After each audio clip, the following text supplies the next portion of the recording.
ভটকা bomb, আমাদের দিকে ছেলেরা আমরা বম বলি। তো বাচ্চা ছেলে মেয়েদের হাতে বেলুন দেখতে পাচ্ছি, তার মানে আমি আন্দাজ করছি, আঁচ করছি যে আজকের জালসাতেও মেলা আছে, আছে না? আছে, মেলা তো আছেই। ওই মেলাতে অনেক লোক ঘোরাঘুরি করছে, আমি আশাবাদী। এখানে দিনী ভাইরা হয়তোবা বসে আছে 5 থেকে 700 লোক, তো ওইখানে মোটামুটি 2-3 হাজার লোক ঘোরাঘুরি করছে এখন। জি, আরো কথা এই যে আমি আপনাকে বক্তব্যের মাঝে শতদিন বলেছি যে জালসাতে তো দোকান বসতে দিতে পাবেন না, পাবেনই না। আচ্ছা, আর একটা কথা, এই যে দোকানগুলো এখন যে দোকানগুলো আছে, এই দোকানগুলোতে কি পুতুল বিক্রয় হচ্ছে আজকে? হ্যাঁ,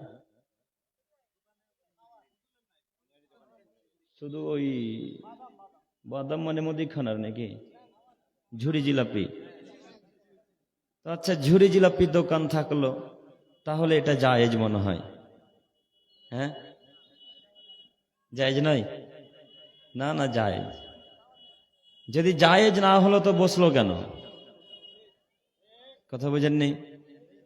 জি না, জায়েজ নয়।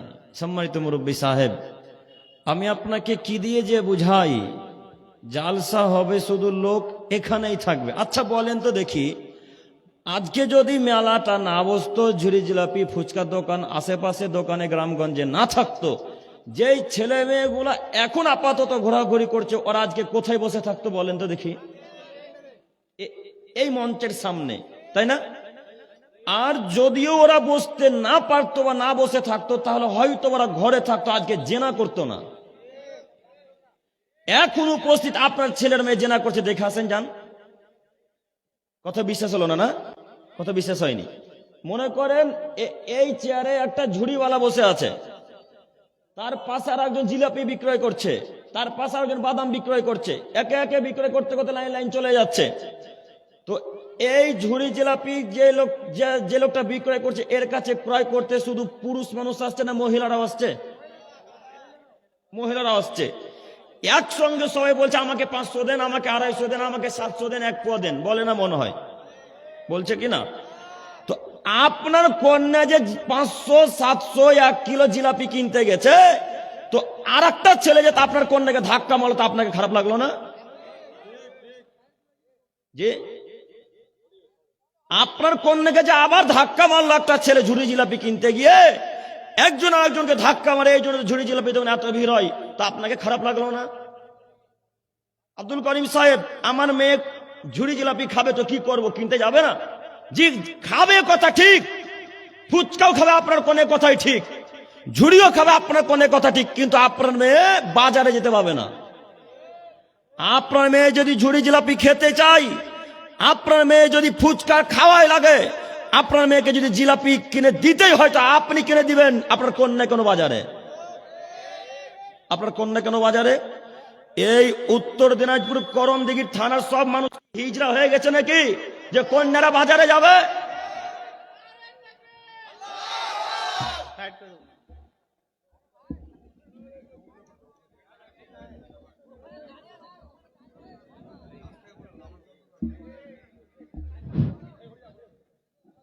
মহিলারা বাজারে যাবে আপনাকে কে বললো?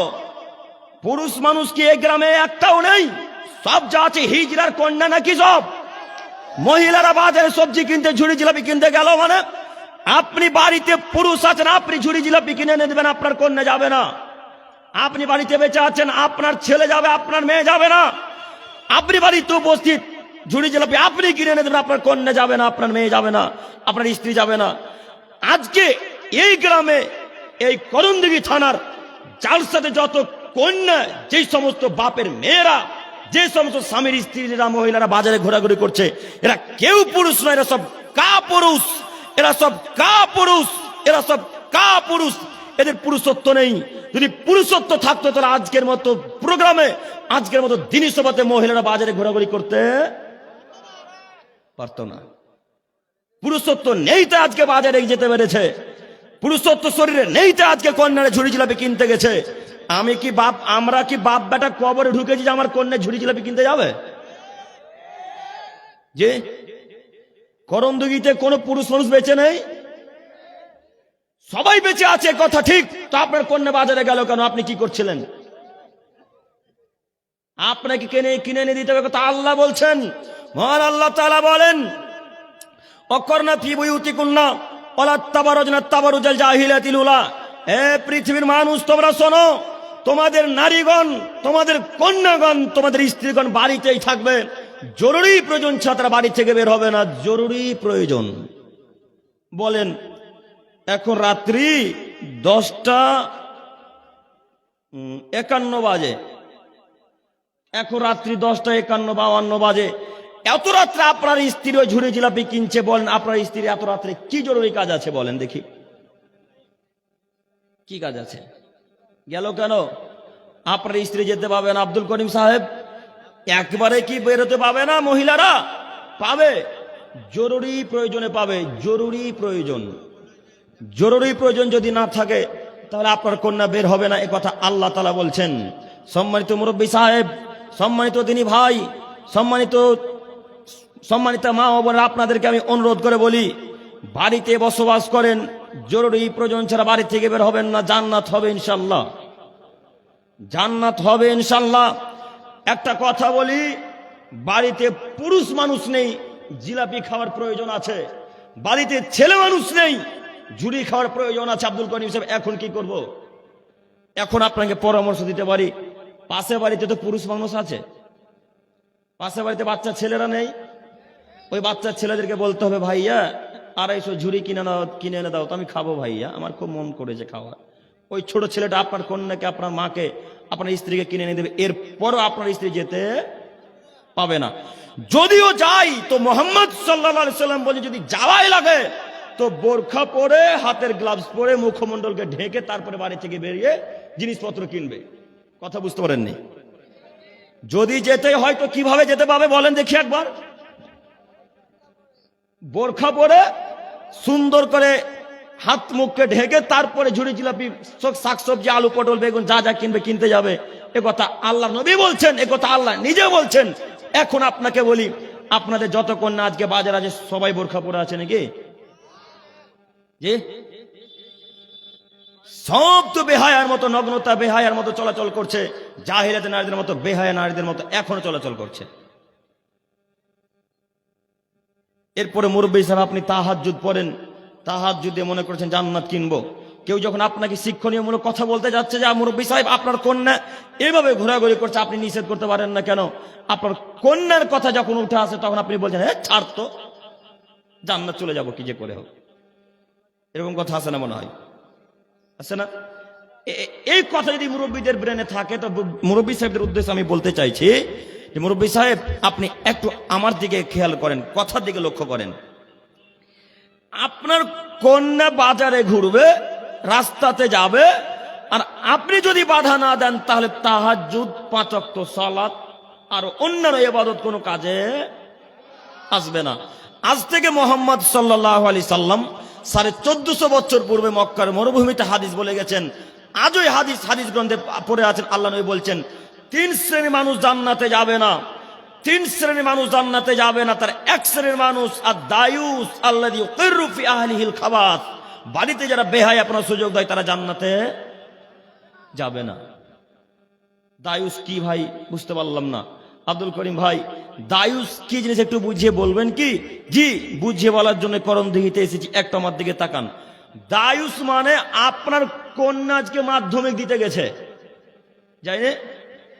আপনার কন্যা মাধ্যমিক পরীক্ষা দিতে গেছে, তো একটা টাইট ফিটিং ওই কি পায়জামার নাম গুলো গো, চুজ তো আর একটা কি নাম বলে, যে জিন্স প্যান্ট, লেগিংস, ঠিক, জাযাকাল্লাহ খাইরান।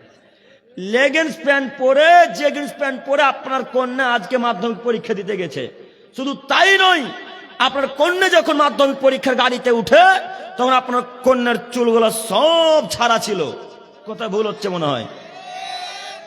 আপনার কন্যা যখন মাধ্যমিক পরীক্ষা দিতে যাচ্ছিল, তখন আপনার কন্যার এই পর্যন্ত জামা ছিল, ফুল হাতা জামা ছিল না। এবার আপনি বলেন, আপনি দায়ুস না আসল মানুষ, আপনি কা পুরুষ না পুরুষ মানুষ, এবার আপনি বলেন। আপনাকে আল্লাহ নবী দায়ুস বলেছেন। দায়ুসকে বাড়িতে যারা বেহায়া আপনার সুযোগ দেয় তারা দায়ুস, বাড়িতে যারা নোংরামি পড়ার সুযোগ দেয় তারা দায়ুস, বাড়িতে যারা খারাপ কাজ করার সুযোগ করে দেয় তারা দায়ুস। আপনার কন্যা গেল কি আপনার চোখের সামনে দিয়ে মাধ্যমিক পরীক্ষা দিতে যাবে, ঢিলা ঢালা পায়জামা পরে যাবে, বোরখা পরে যাবে। আব্দুল করিম সাহেব বোরখা নট এলাও, বোরখা আমাদের মুর্শিদাবাদ পশ্চিমবঙ্গে এই উত্তর দিনাজপুরে এলাও করে না। আচ্ছা মেনে নিলাম এলাও করে না, তো ঢিলা পায়জামাও কি এলাও করে না? কি ঢিলা পায়জামাটাও এলাও নেই?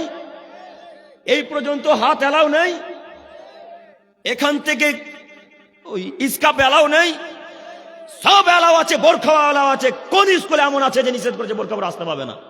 কোন এমন স্কুল আছে বলেন যে স্কুলে বোরখা পড়তে নিষেধ করা হয়েছে? সব স্কুলে এলাও আছে, বোরখা পরে যেতে পারে। এরপরে আপনার কোন আপনার চোখের সামনে দিয়ে ঢং ঢং করতে করতে জিন্সের প্যান্ট পরে, লেগিংসের প্যান্ট পরে চলে গেল, আপনি কাপ পুরুষ চেয়ারে বসে আছেন, কিছু বলতে পারলেন না। কন্যা যখন বলতে আসছে আপনাকে, আব্বু আমি পরীক্ষা দিতে যাচ্ছি, দোয়া করিয়েন, তখন আপনি বলছেন হ্যাঁ বেটি যা। এই কথা বলতে পারলেন বেটি যা, তখন বলতে পারলেন না বেটি পরীক্ষা দিতে যাচ্ছিস ঠিক আছে, লেগিংসের প্যান্টটা খুলে যা বেটি। লেগিংসের প্যান্টটা খুলে ঢিলা ঢালা পোশাক পরে যে কথা বলেছেন একবারও? কথা বলেন না। বলেছেন কি? বলেননি। আপনাকেই তো আল্লাহ নবী দায়ুস বলেছেন। আপনি এখন জান্নাত কি দিয়ে কিনবেন বলেন? জান্নাত কিভাবে কিনবেন? এখন জান্নাত এখন কিনতে পারবেন না। আবার আপনার কন্যাকে বলতে হবে আম্মু তুমি এই পেন খুলে ফেলো, খুলে ফেলো আম্মু, খুলে ফেলো, ঢিলা ঢালা পোশাক পরো আম্মু, ফুলাতা পোশাক পরে মাধ্যমিক পরীক্ষা দিতে যেতে হবে কালকে থেকে। এই কথা বলতে পারবো না মনে হয়? পারবো না ইনশাল্লাহ। কাল থেকে, কালকে মাধ্যমিক পরীক্ষা আছে? আছে। আপনাদের এই উত্তর দিনাজপুরে অত করে না না যে মাধ্যমিক পরীক্ষা তারপর আজকে জালসা হচ্ছে। আল্লাহর অনেক শুকরিয়া আদায় করেন আলহামদুলিল্লাহ। আমাদের ওইদিকে একবারে এলাও নেই, দেবেই না। পরীক্ষার আগে কোনো জালসা এলাও নেই, কিন্তু পূজা ঠিকই এলাও আছে, গান বাজনা ঠিকই এলাও আছে। বিবাহের অনুষ্ঠানে অনেক জোরে জোরে ডিজে বক্স বাজছে, বড় বড় বক্স, 10 ফুট 12 ফুটের বক্স বাজছে। তখন পুলিশ এসে একবারও বলতে পারে না যে এই মাধ্যমিক পরীক্ষার সময় গান বাজবে কেন। শুধু ওদের অসুবিধা জালসা করলেই হয়, তাছাড়া অসুবিধা হয় না। তো সম্মানিত দিনী ভাই, সম্মানিত মুরব্বী সাহেব, আমি আপনাকে অনুরোধ করে বলতে চাইছি, কালকে থেকে আপনার কন্যা যখন বাজারে কালকে থেকে যখন আপনার কন্যা পরীক্ষা দিতে যাবে, তখন আপনার কন্যাকে আগে বলতে হবে আম্মু ঢিলা ঢালা পোশাক পরে যাও আম্মু, তাহলে তুমি বাড়ি থেকে বেরোতে পারবে। এ কথা বলতে পারবো না মনে হয়? পারবো না ইনশাল্লাহ? পারবো ইনশাল্লাহ। আরো কথা, এই কন্যাদেরকে বাজারে রাস্তাঘাটে কোথাও ছাড়বেন না একাই কোনোদিন, মনে থাকবেন ইনশাল্লাহ। আব্দুল করিম সাহেব কেন একাই ছাড়বো না? একাই যখন কন্যারা থাকে তখন শয়তান থেকে উস্কানিমূলক কথাবার্তা বলে।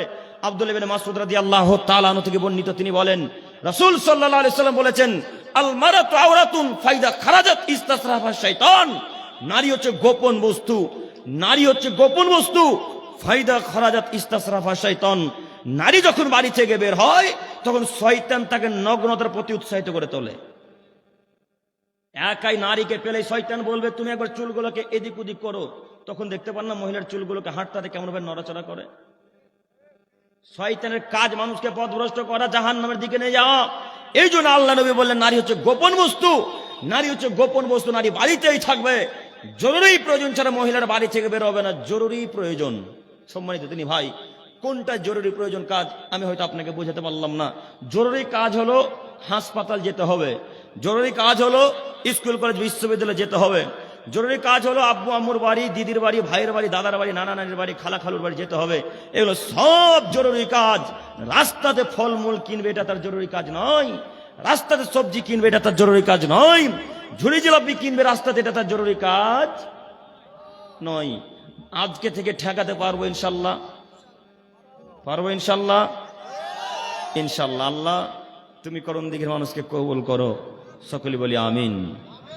সম্মানিত মুরব্বী সাহেব, সম্মানিত তিনি ভাই, একটু আমার দিকে এক খেয়ালে চেয়ে থাকুন। আমার যদিও বিষয় ছিল অন্যরকম, এরপরেও মেলা দেখার কন্ট্রোল করতে পারলাম না। এই জন্য আপনাকে ওই একদিন আলোচনায় বলেছিলাম এই উত্তর দিনাজপুরের কোনো এক জায়গার নাম মনে আসছে না, ভাইরা বলতে পারবে।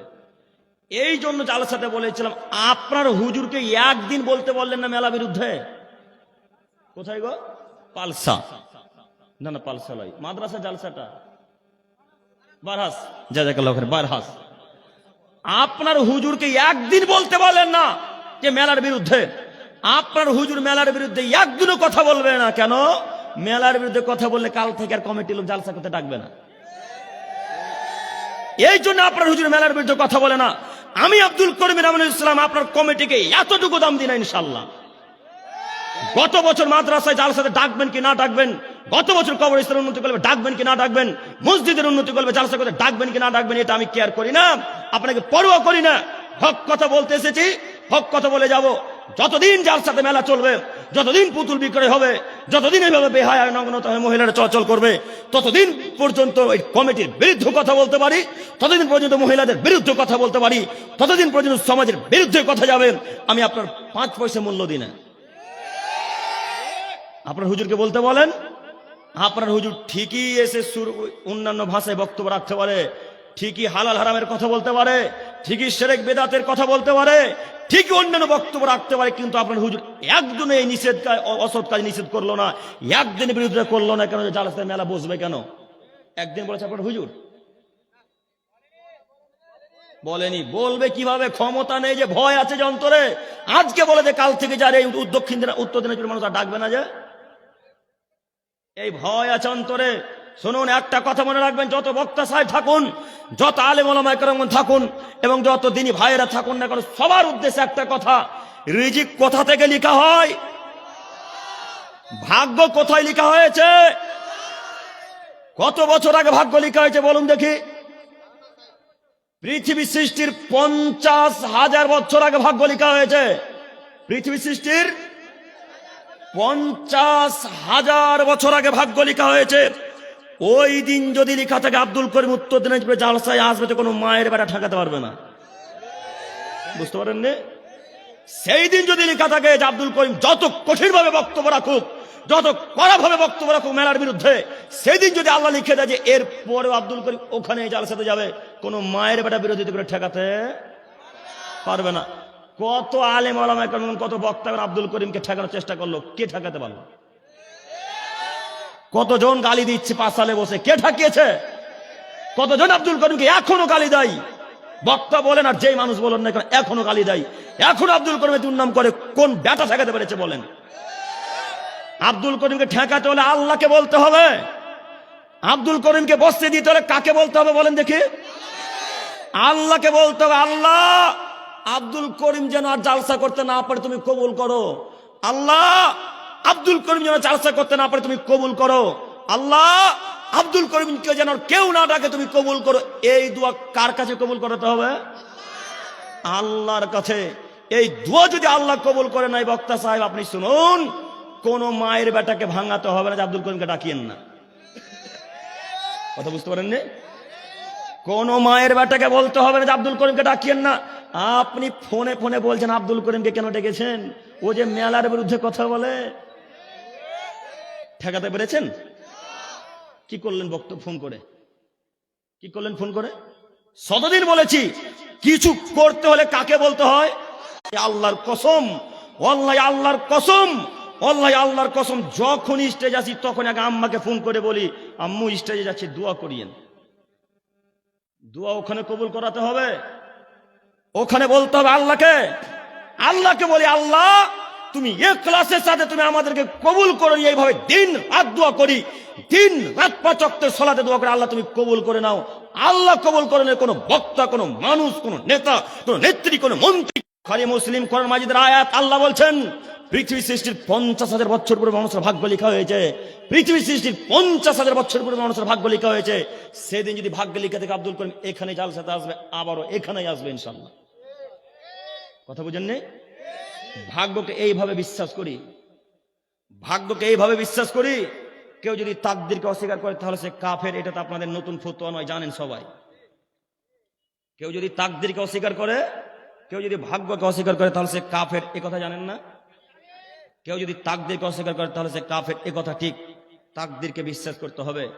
এই কথা যখন উঠলো, আর একটা কথা বলে যায়, আপনাদের গ্রামের কতজন মানুষ নামাজ পড়ে তাও বলতে পারি না। কতজন নামাজ পড়ে তাও বলতে পারেন, তবে আর নামাজ কতজন পড়ে না পড়ে আমি এখন আঁচ করে নেবো, দেখবেন একটু। আচ্ছা আপনি একটু থামেন চাচা, আমি বলে দিচ্ছি কতজন নামাজ পড়ে না পড়ে। আজকে একজন ফজরের রক্তে সলাৎ জামাত আদায় করেছে, হাত তোলেন দেখি। এই মসজিদে, এই মসজিদ আপনি না শেখ? আমি যেটাতে ছিলাম ওটাই না? হ্যাঁ, কজন মুসল্লি হয়েছিল আজকে? ইয়ে আপনি ছিলেন? আচ্ছা 5 জনই হলো। আচ্ছা আপনি এই গ্রামের সর্দার, ক্যাশিয়ার, কোনো পদে নেই? আচ্ছা এই গ্রামে বাড়ি কটা আছে ওই জুমা মসজিদের আন্ডারে? 140। আচ্ছা 100 ঘর, 100 ঘর মানলাম, 40টা বাদ দেন, 100 হবে কাটকুট করে। 100 ঘর মেনে নিলাম যে 100টা পরিবার এই করণদিঘি থানার এই জুমা মসজিদের আন্ডারে থাকে। তো এবার আপনারা বলেন দেখি, প্রত্যেকটা বাড়ি থেকে যদি ফজরের ওয়াক্তে একটা করে মুসল্লি আসতো, মানুষ আসতো, কত মানুষ হতো? কত হতো? 100টা হতো। হয়েছে কয়জন? 5 থেকে 7 জন, 10 জন। এবার আমি আপনাকে বলি, আমি আজ করতে পারলাম না, কতজন মুসল্লি নামাজ পড়ে? এখন আপনি যদি বলেন মাগরিবের সময় 70 জন হয়েছিল, তো সবাই যে মুনাফিক। এখন যদি কেউ বলে জোহরের সময় 80 জন মানুষ হয়েছিল, এখন তাহলে তারা সবাই যে মুনাফিক রাসূলের বাণীতে, বুঝেননি মনে হয়? রাসূলের বাণীতে সবাই যে মুনাফিক, বুখারী মুসলিম দেখবেন আপনি, একটু হাদিস একটু দেখাই। আবু হুরায়রা রাদিয়াল্লাহু তাআলা আনহু বলেন, রাসূল সাল্লাল্লাহু আলাইহি সাল্লাম বলেছেন, লাইসা সালাতুন আসকাল আলাল মুনাফিকিনা মিনাল ফাজর ওয়াল ইশা ওয়ালা ইয়ালামুনা মা ফি মালাতাহুম আলা হাবওয়া। আদমের ছেলে মেয়ে শোনো, মুনাফিকদের কাছে সবথেকে ভারী সালাত হচ্ছে ফজরের সালাত আর এশার সালাত। মুনাফিকদের কাছে সবথেকে ভারী সালাত হচ্ছে ফজরের সালাত আর এশার সালাত। মুনাফিকদের কাছে সবথেকে ভারী সালাত হচ্ছে ফজরের সালাত আর এশার সালাত। ওয়ালা ইয়ালামুনা মা ফি মালাতাহুম আলা হাবওয়া। যদি মুনাফিকরা জানতো ফজরের নামাজে আর এশার নামাজে কত নেকি আছে, তাহলে মুনাফিকরা হামাগুড়ি হলে মসজিদ আসতো। বুখারী মুসলিম। এবার আপনি বলেন কতজন মুসল্লি এই করণদিঘিতে নামাজ পড়ে? এর মানে করণদিঘির প্রায় মানুষই সালাত আদায় করে না। এর মানে করণদিঘি থানার প্রায় মানুষই নামাজ পড়ে না। এই জুমা মসজিদের আন্ডারে প্রায় মানুষই নামাজ পড়ে না। নামাজ যদি পড়তে চাই, কেউ যদি বলে যে আমি পড়ি, তাহলে থেকে ফজর রক্তে উপস্থিত হতে হবে, তাহলে নামাজি বলতে হবে। ফজর রক্তে উপস্থিত হতে পারে যে তারাই মুসলিম, ফজর রক্তে নামাজ পড়ে যে তারাই মুসল্লি, একথা মাথায় রাখবেন। কথা এইখানে এতদূর পর্যন্ত এই জন্য নিয়ে আসলাম, আপনার কথা হুজুরকে বলতে এসেছি একটু। এখানে আপনার ইমাম সাহেবকে একটা কথা বলি, এখানে সারা পৃথিবীর ইমামদেরকে উদ্দেশ্য করে একটা কথা বলছি। ও ইমাম সাহেব, ও হুজুর সাহেব, আপনাদেরকে বলি, এই যে ফজর রক্তে 4 থেকে 5 জন মুসল্লি, মেনে নিলাম 10 জন মুসল্লি, আপনি জুমার খুতবায় উঠে বলতে পারলেন না, জুমার খুতবায় মেম্বার উঠে বলতে পারলেন না, যারা 5 ওয়াক্ত সালাত আদায় করে না তাদের জানাজায় উপস্থিত হব না, যারা 5 ওয়াক্ত সালাত আদায় করে না তাদের জানাজায় উপস্থিত হব না, যারা 5 ওয়াক্ত সালাত আদায় করে না তাদের জানাজায় উপস্থিত হব না। এই বক্তব্য জুমার খুতবায় মেম্বার উঠে বলতে পারলেন না কেন? অন্তরে ভয় আছে নাকি? অন্তরে ভয় আছে নাকি? অন্তরে ভয় ভীতি থাকবে না যার, সেই জাতির উপকার করতে পারবে। অন্তরে ভয় ভীতি থাকবে না যার, সেই জাতির উপকার করতে পারবে।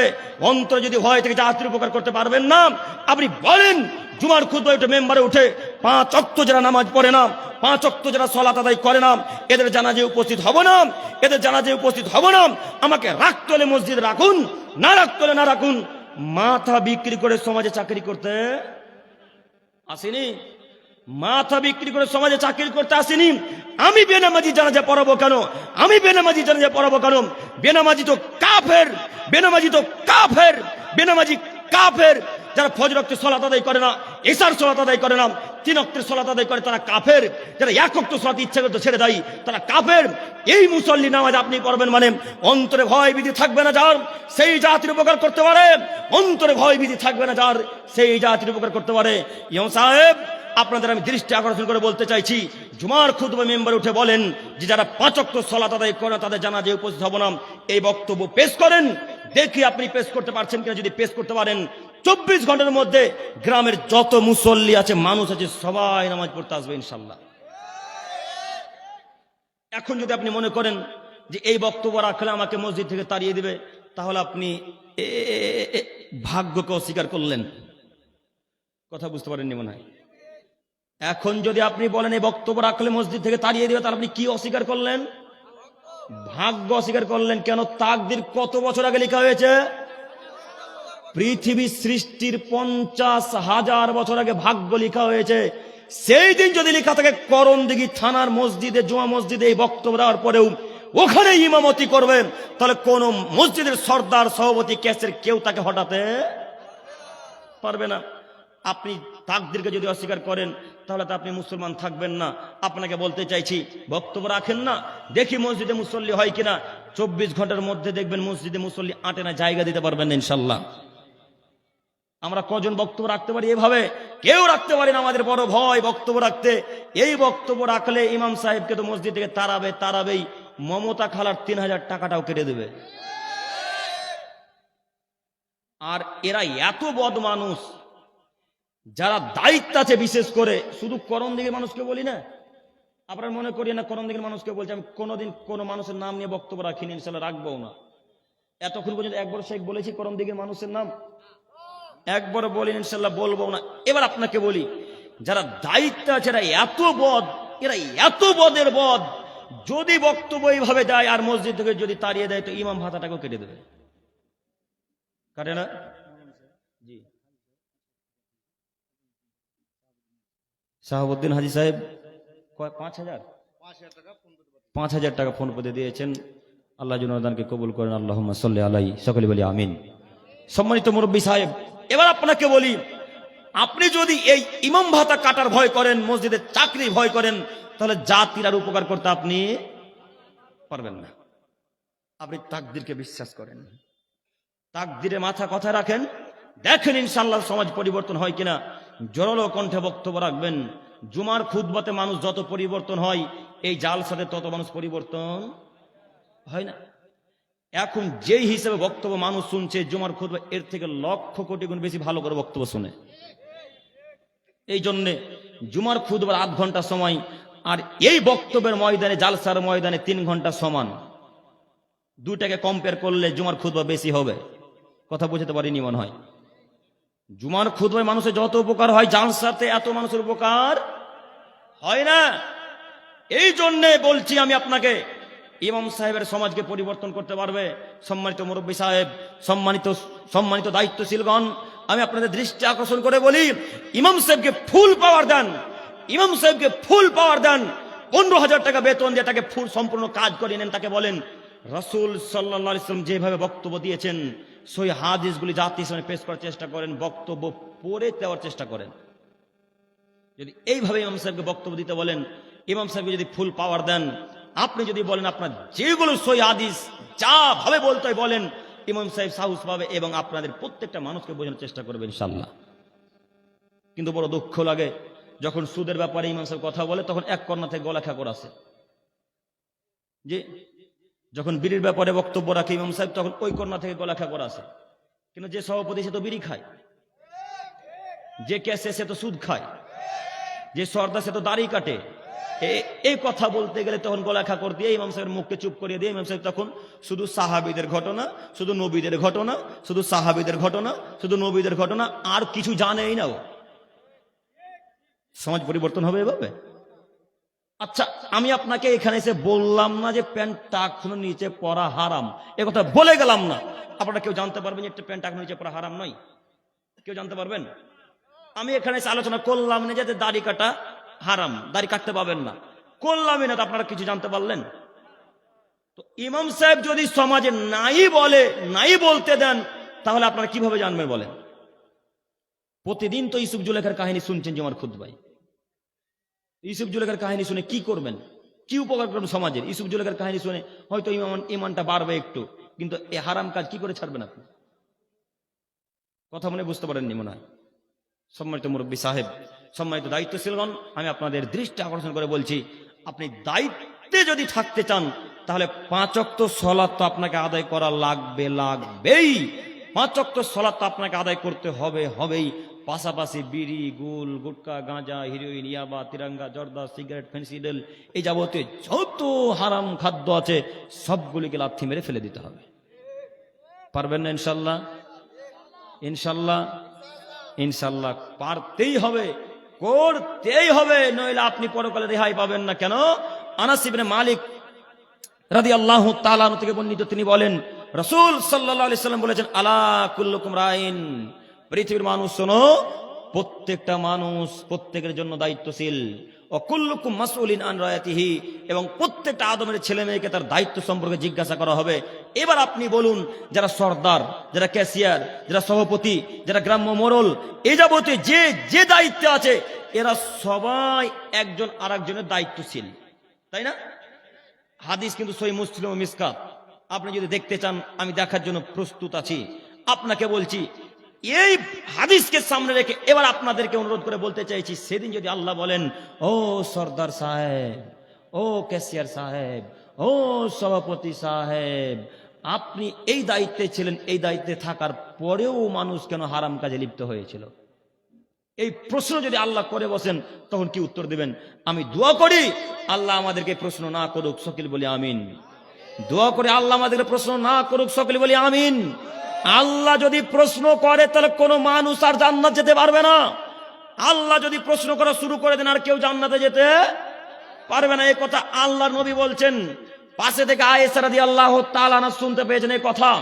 পাশে থেকে আয়েশা রাদিয়াল্লাহু তাআলা আনহা শুনে আল্লাহ নবী বলছেন, আলাইসা কদ ক্বালা আল্লাহু তাআলা, আল্লাহ নবী কি বলছেন? আল্লাহ কি কথা বলেননি? ফাসাউফা ইউহাসাবু হিসাবান ইয়াসিরা ওয়া ইয়ানকালিবু ইলা আহলিহি মাসরুরা, যার হিসাব নিকাশ হবে আল্লাহ তাআলা, তার যে ব্যক্তির আল্লাহ তাআলা হিসাব নিকাশ নেবেন, যে ভালো মানুষ, তার হিসাব নিকাশ অতি তাড়াতাড়ি নিয়ে নেবেন। ওয়া ইয়ানকালিবু ইলা আহলিহি মাসরুরা, এবং তাকে তার পরিবার পরিজনের নিকটে খুব আনন্দ চিত্তে সুন্দর করে তাকে তার পরিবার নিকটে রেখে আসা হবে, পাঠিয়ে দেওয়া হবে। এই কথা কি আল্লাহ বলেননি? আল্লাহ তো এই কথা কোরআন মাজিদের মধ্যে বলেছেন। আল্লাহ নবী, তাহলে আপনি কেন বলছেন যে লোকটার হিসাব না হবে ওই লোকটা সুনিশ্চিত ধ্বংস হবে, ওই লোকটা অবধারিত ধ্বংস হবে?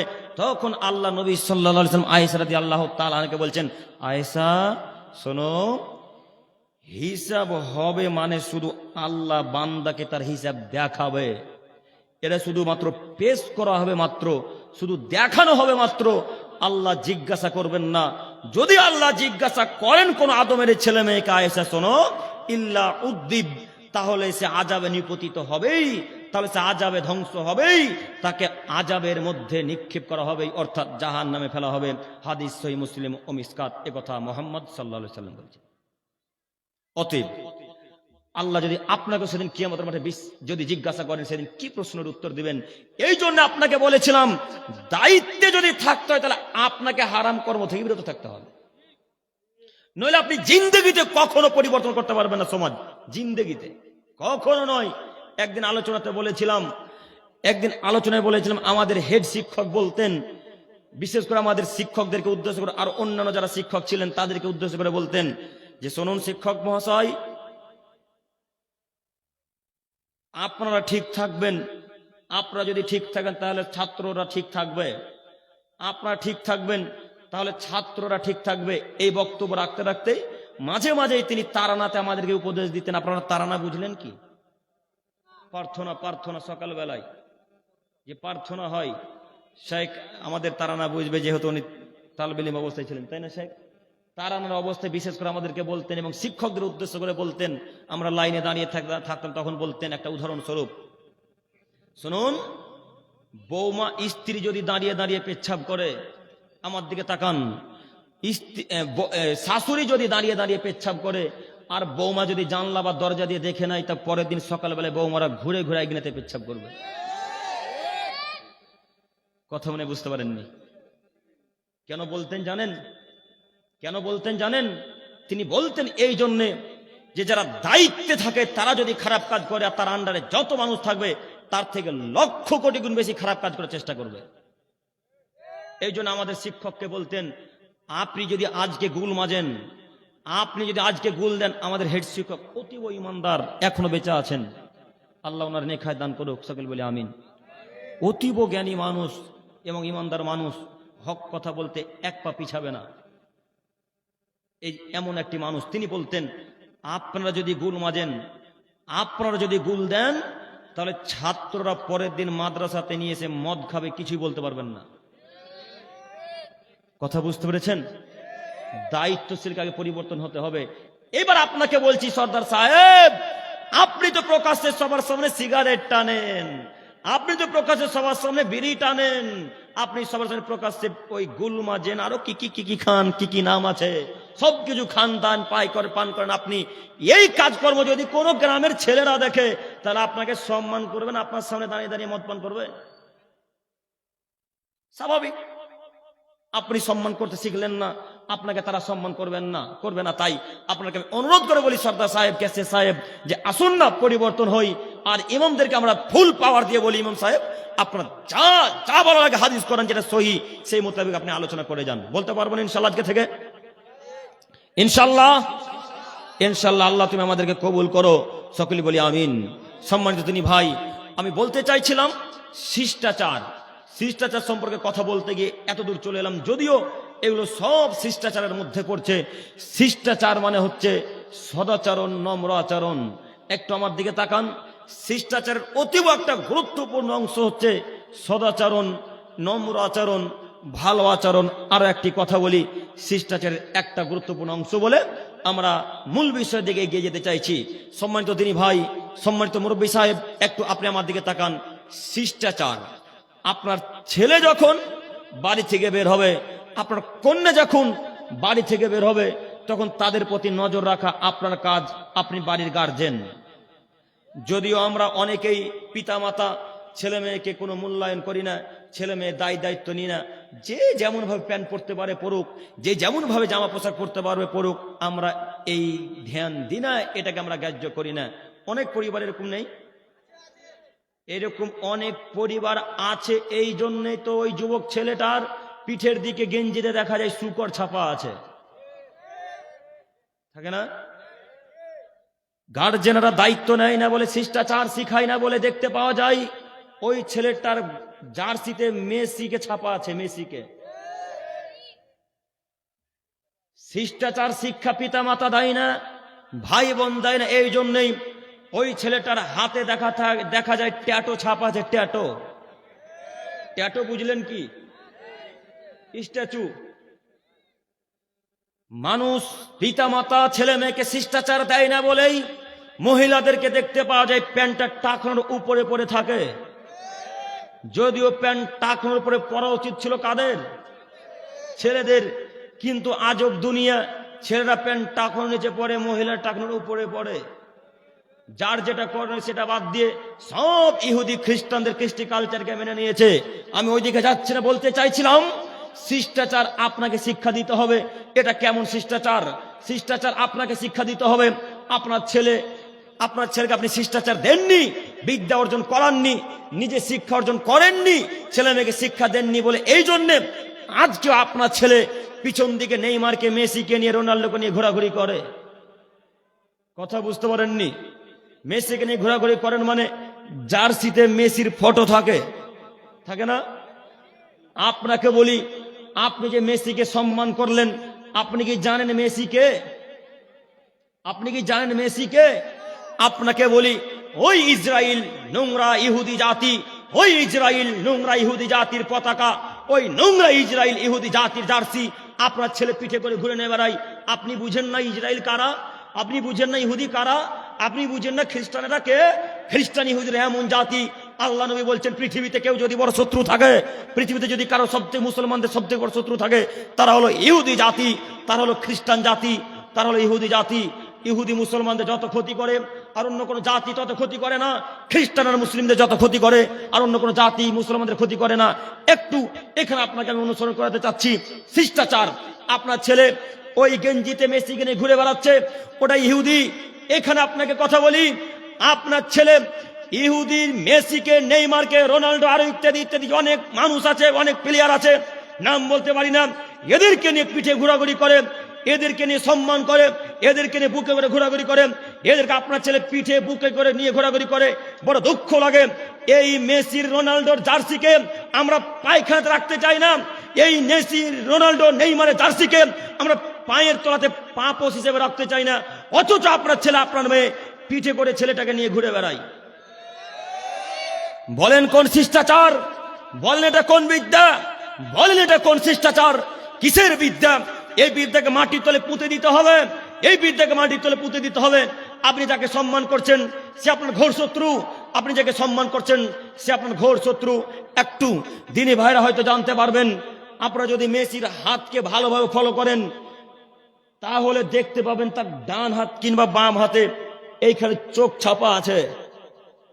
দেখেছেন? দেখেছেন আপনারা?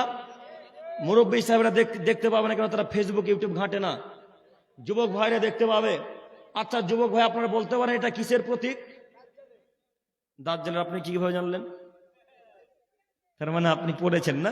মাশাআল্লাহ। আব্দুল করিম ভাই, আপনি মেসির হাত কিভাবে দেখলেন? তার মানে আপনি খেলা দেখেন? জি না, আমি তাকে পা দিয়ে সম্মান করি না, আমি তাকে এতটুকু মূল্যায়ন করি না।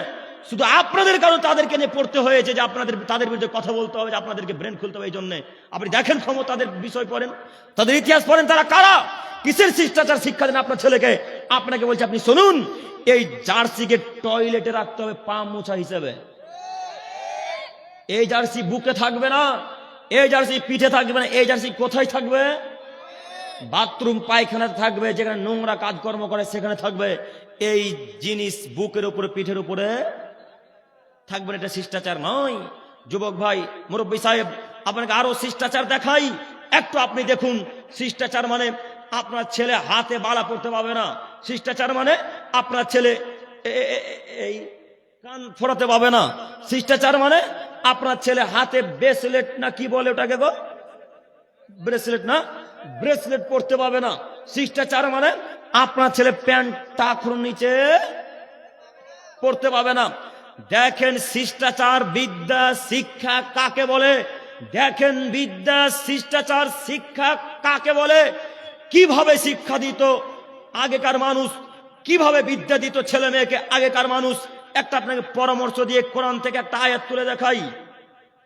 আপনারা সবাই লোকমান হাকিমকে চেনেন, চেনেন বলতে দেখেননি কিন্তু নাম শুনেছেন, তাই না?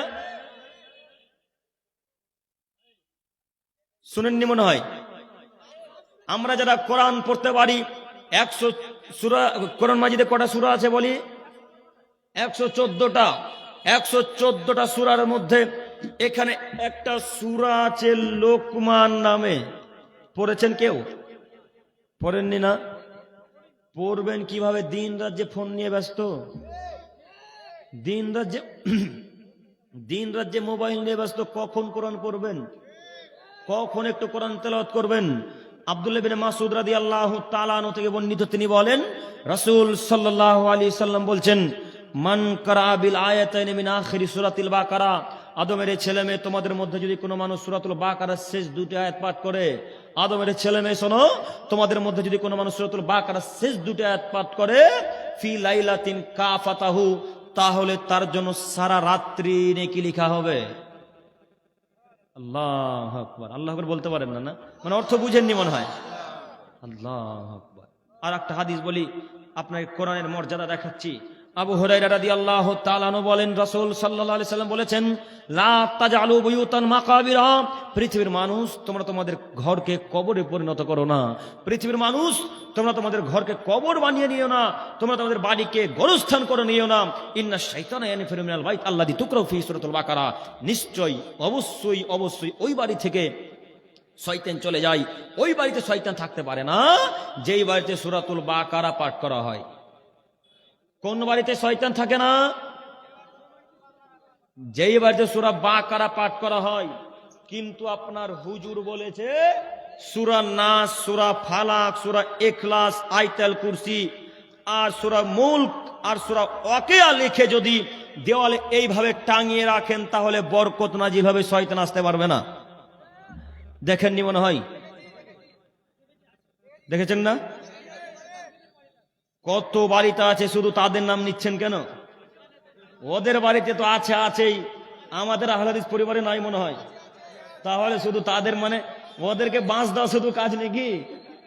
ওদেরকে শুধু বলা লাগবে না, তাদের হিসাব পরে, আগে আমাদের হিসাব। এটা আহলে হাদিস এলাকা, তাই না? এটা আহলে হাদিস এলাকা নয় না? ওই কলকাতার মতো সব হানাফি। কলকাতায় যখন বক্তব্য দিতে যাই ওরা, আমি আদৌ জানি যে ওরা হানাফি। ওরা প্রায় দাওয়াত দেয় যারা কলকাতার দিকে, তারা প্রায় হানাফি। এই কিছুদিন আগে গেলাম, তাও পাশে কার লোকেরা সব হানাফি, তাই না? নজরুল কই? তার পাশেকার ছেলে লোকগুলো প্রায় হানাফি, কয়েক ঘর আহলে হাদিস। তো এরা যে কয়েক ঘর ছিল আহলে হাদিস, আর ওই যখন সুন্দরবনের দিকে চলে যাবেন, সুন্দরবন গেছেন কেউ? সুন্দরবনের দিকে যখন চলে যাবেন, আহলে হাদিসের নাম গোধান পাবেন না। নাম গোধান মানে, আমার কথা মিলছে আপনাদের সাথে? একই কথা না? আলহামদুলিল্লাহ, বোঝাতে সুবিধা হবে। তো ওইদিকে যখন চলে যাবেন, সব হানাফি, পচা হানাফিদের দল, সব এই দলের হানাফি। তো তাদের বাড়িতে আমাদেরকে বসতে দেয়, বাড়ি আল্লাহু সামাদ, সেই লেভেলের বাড়ি, খুব সুন্দর সুন্দর দামি দামি বাড়ি। এত সুন্দর বাড়িতে দেখতে পাই এই কর্নারে সূরা ফালাক লেখা আছে, এই কর্নারে সূরা নাস লেখা আছে, এই কর্নারে সূরা ইখলাস লেখা আছে, এই কর্নারে সূরা কাফেরুন লেখা আছে, আর মধ্যখানে লেখা আছে আয়াতুল কুরসি। দেখেননি মনে হয়? এবার দোকানের বিষয়ে আসি। বিশেষ করে যখন এই আপনাদের মিষ্টির দোকানের, মুদিখানার দোকানে ঢুকবেন, গেটে ঢুকলে দেখতে পাবেন 4 কুল আর সূরা আয়াতুল কুরসিটা টাঙিয়ে রাখা আছে। আমার কথা মিলছে কি? এইভাবে টাঙিয়ে রাখা থাকে। হুজুরে বলেছে দোকানওয়ালাকে, ও দোকানওয়ালা, এই লেখাটা যদি টাঙিয়ে রাখেন, কি করব? একটু পরে বলতেন। মহিলাদের পক্ষ থেকে 3800 টাকা চেয়েছেন। আল্লাহুম্মা সাল্লি আলাইহা, আল্লাহুম্মা সাল্লি আলাইহা। আল্লাহ তুমি ওনাদের দানকে কবুল করো, সকলে বলে আমিন। তো হুজুরে বলেছে যে এই লেখাটাকে, এই পেপারটাকে যদি টাঙিয়ে রাখো, তাহলে তোমাদের দোকানে, তোমাদের ব্যবসায় বরকত নাজিল হবে। এ কথা হুজুরে বলে। আর আল্লাহর নবী বলছেন, যেই বাড়িতে সূরাতুল বাকারা তেলাওয়াত করা হয়, ওই বাড়িতে কে থাকে না? শয়তান থাকে না। যেই বাড়িতে যেই লোকটা সূরাতুল বাকারা শেষ 2টি আয়াত পাঠ করবে, ওই লোকটার জন্য সারা রাত্রি নেকি লেখা হবে। এবার আপনি বলুন, হুজুরের কথা মানবেন না মুহাম্মদ সাল্লাল্লাহু আলাইহি সাল্লামের কথা? মুহাম্মদ সাল্লাল্লাহু আলাইহি সাল্লামের কথা। তাহলে হুজুরের কথাকে এখন লাথি মেরে দিতে হবে। এই কথার 1 পয়সা কোনো মূল্য নেই। এই কথার মূল্যায়ন করা যাবে না।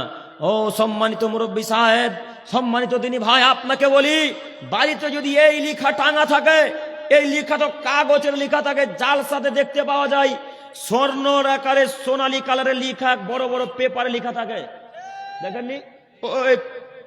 ওই ছবি টাঙানো থাকে, ওগুলোকে কি বলে? অ্যালবাম। অ্যালবামে লেখা থাকে সূরা ইখলাস, সূরা ফালাক। দেখেছেন আপনারা? শুধু হেউ দিচ্ছেন, দেখেছেন না?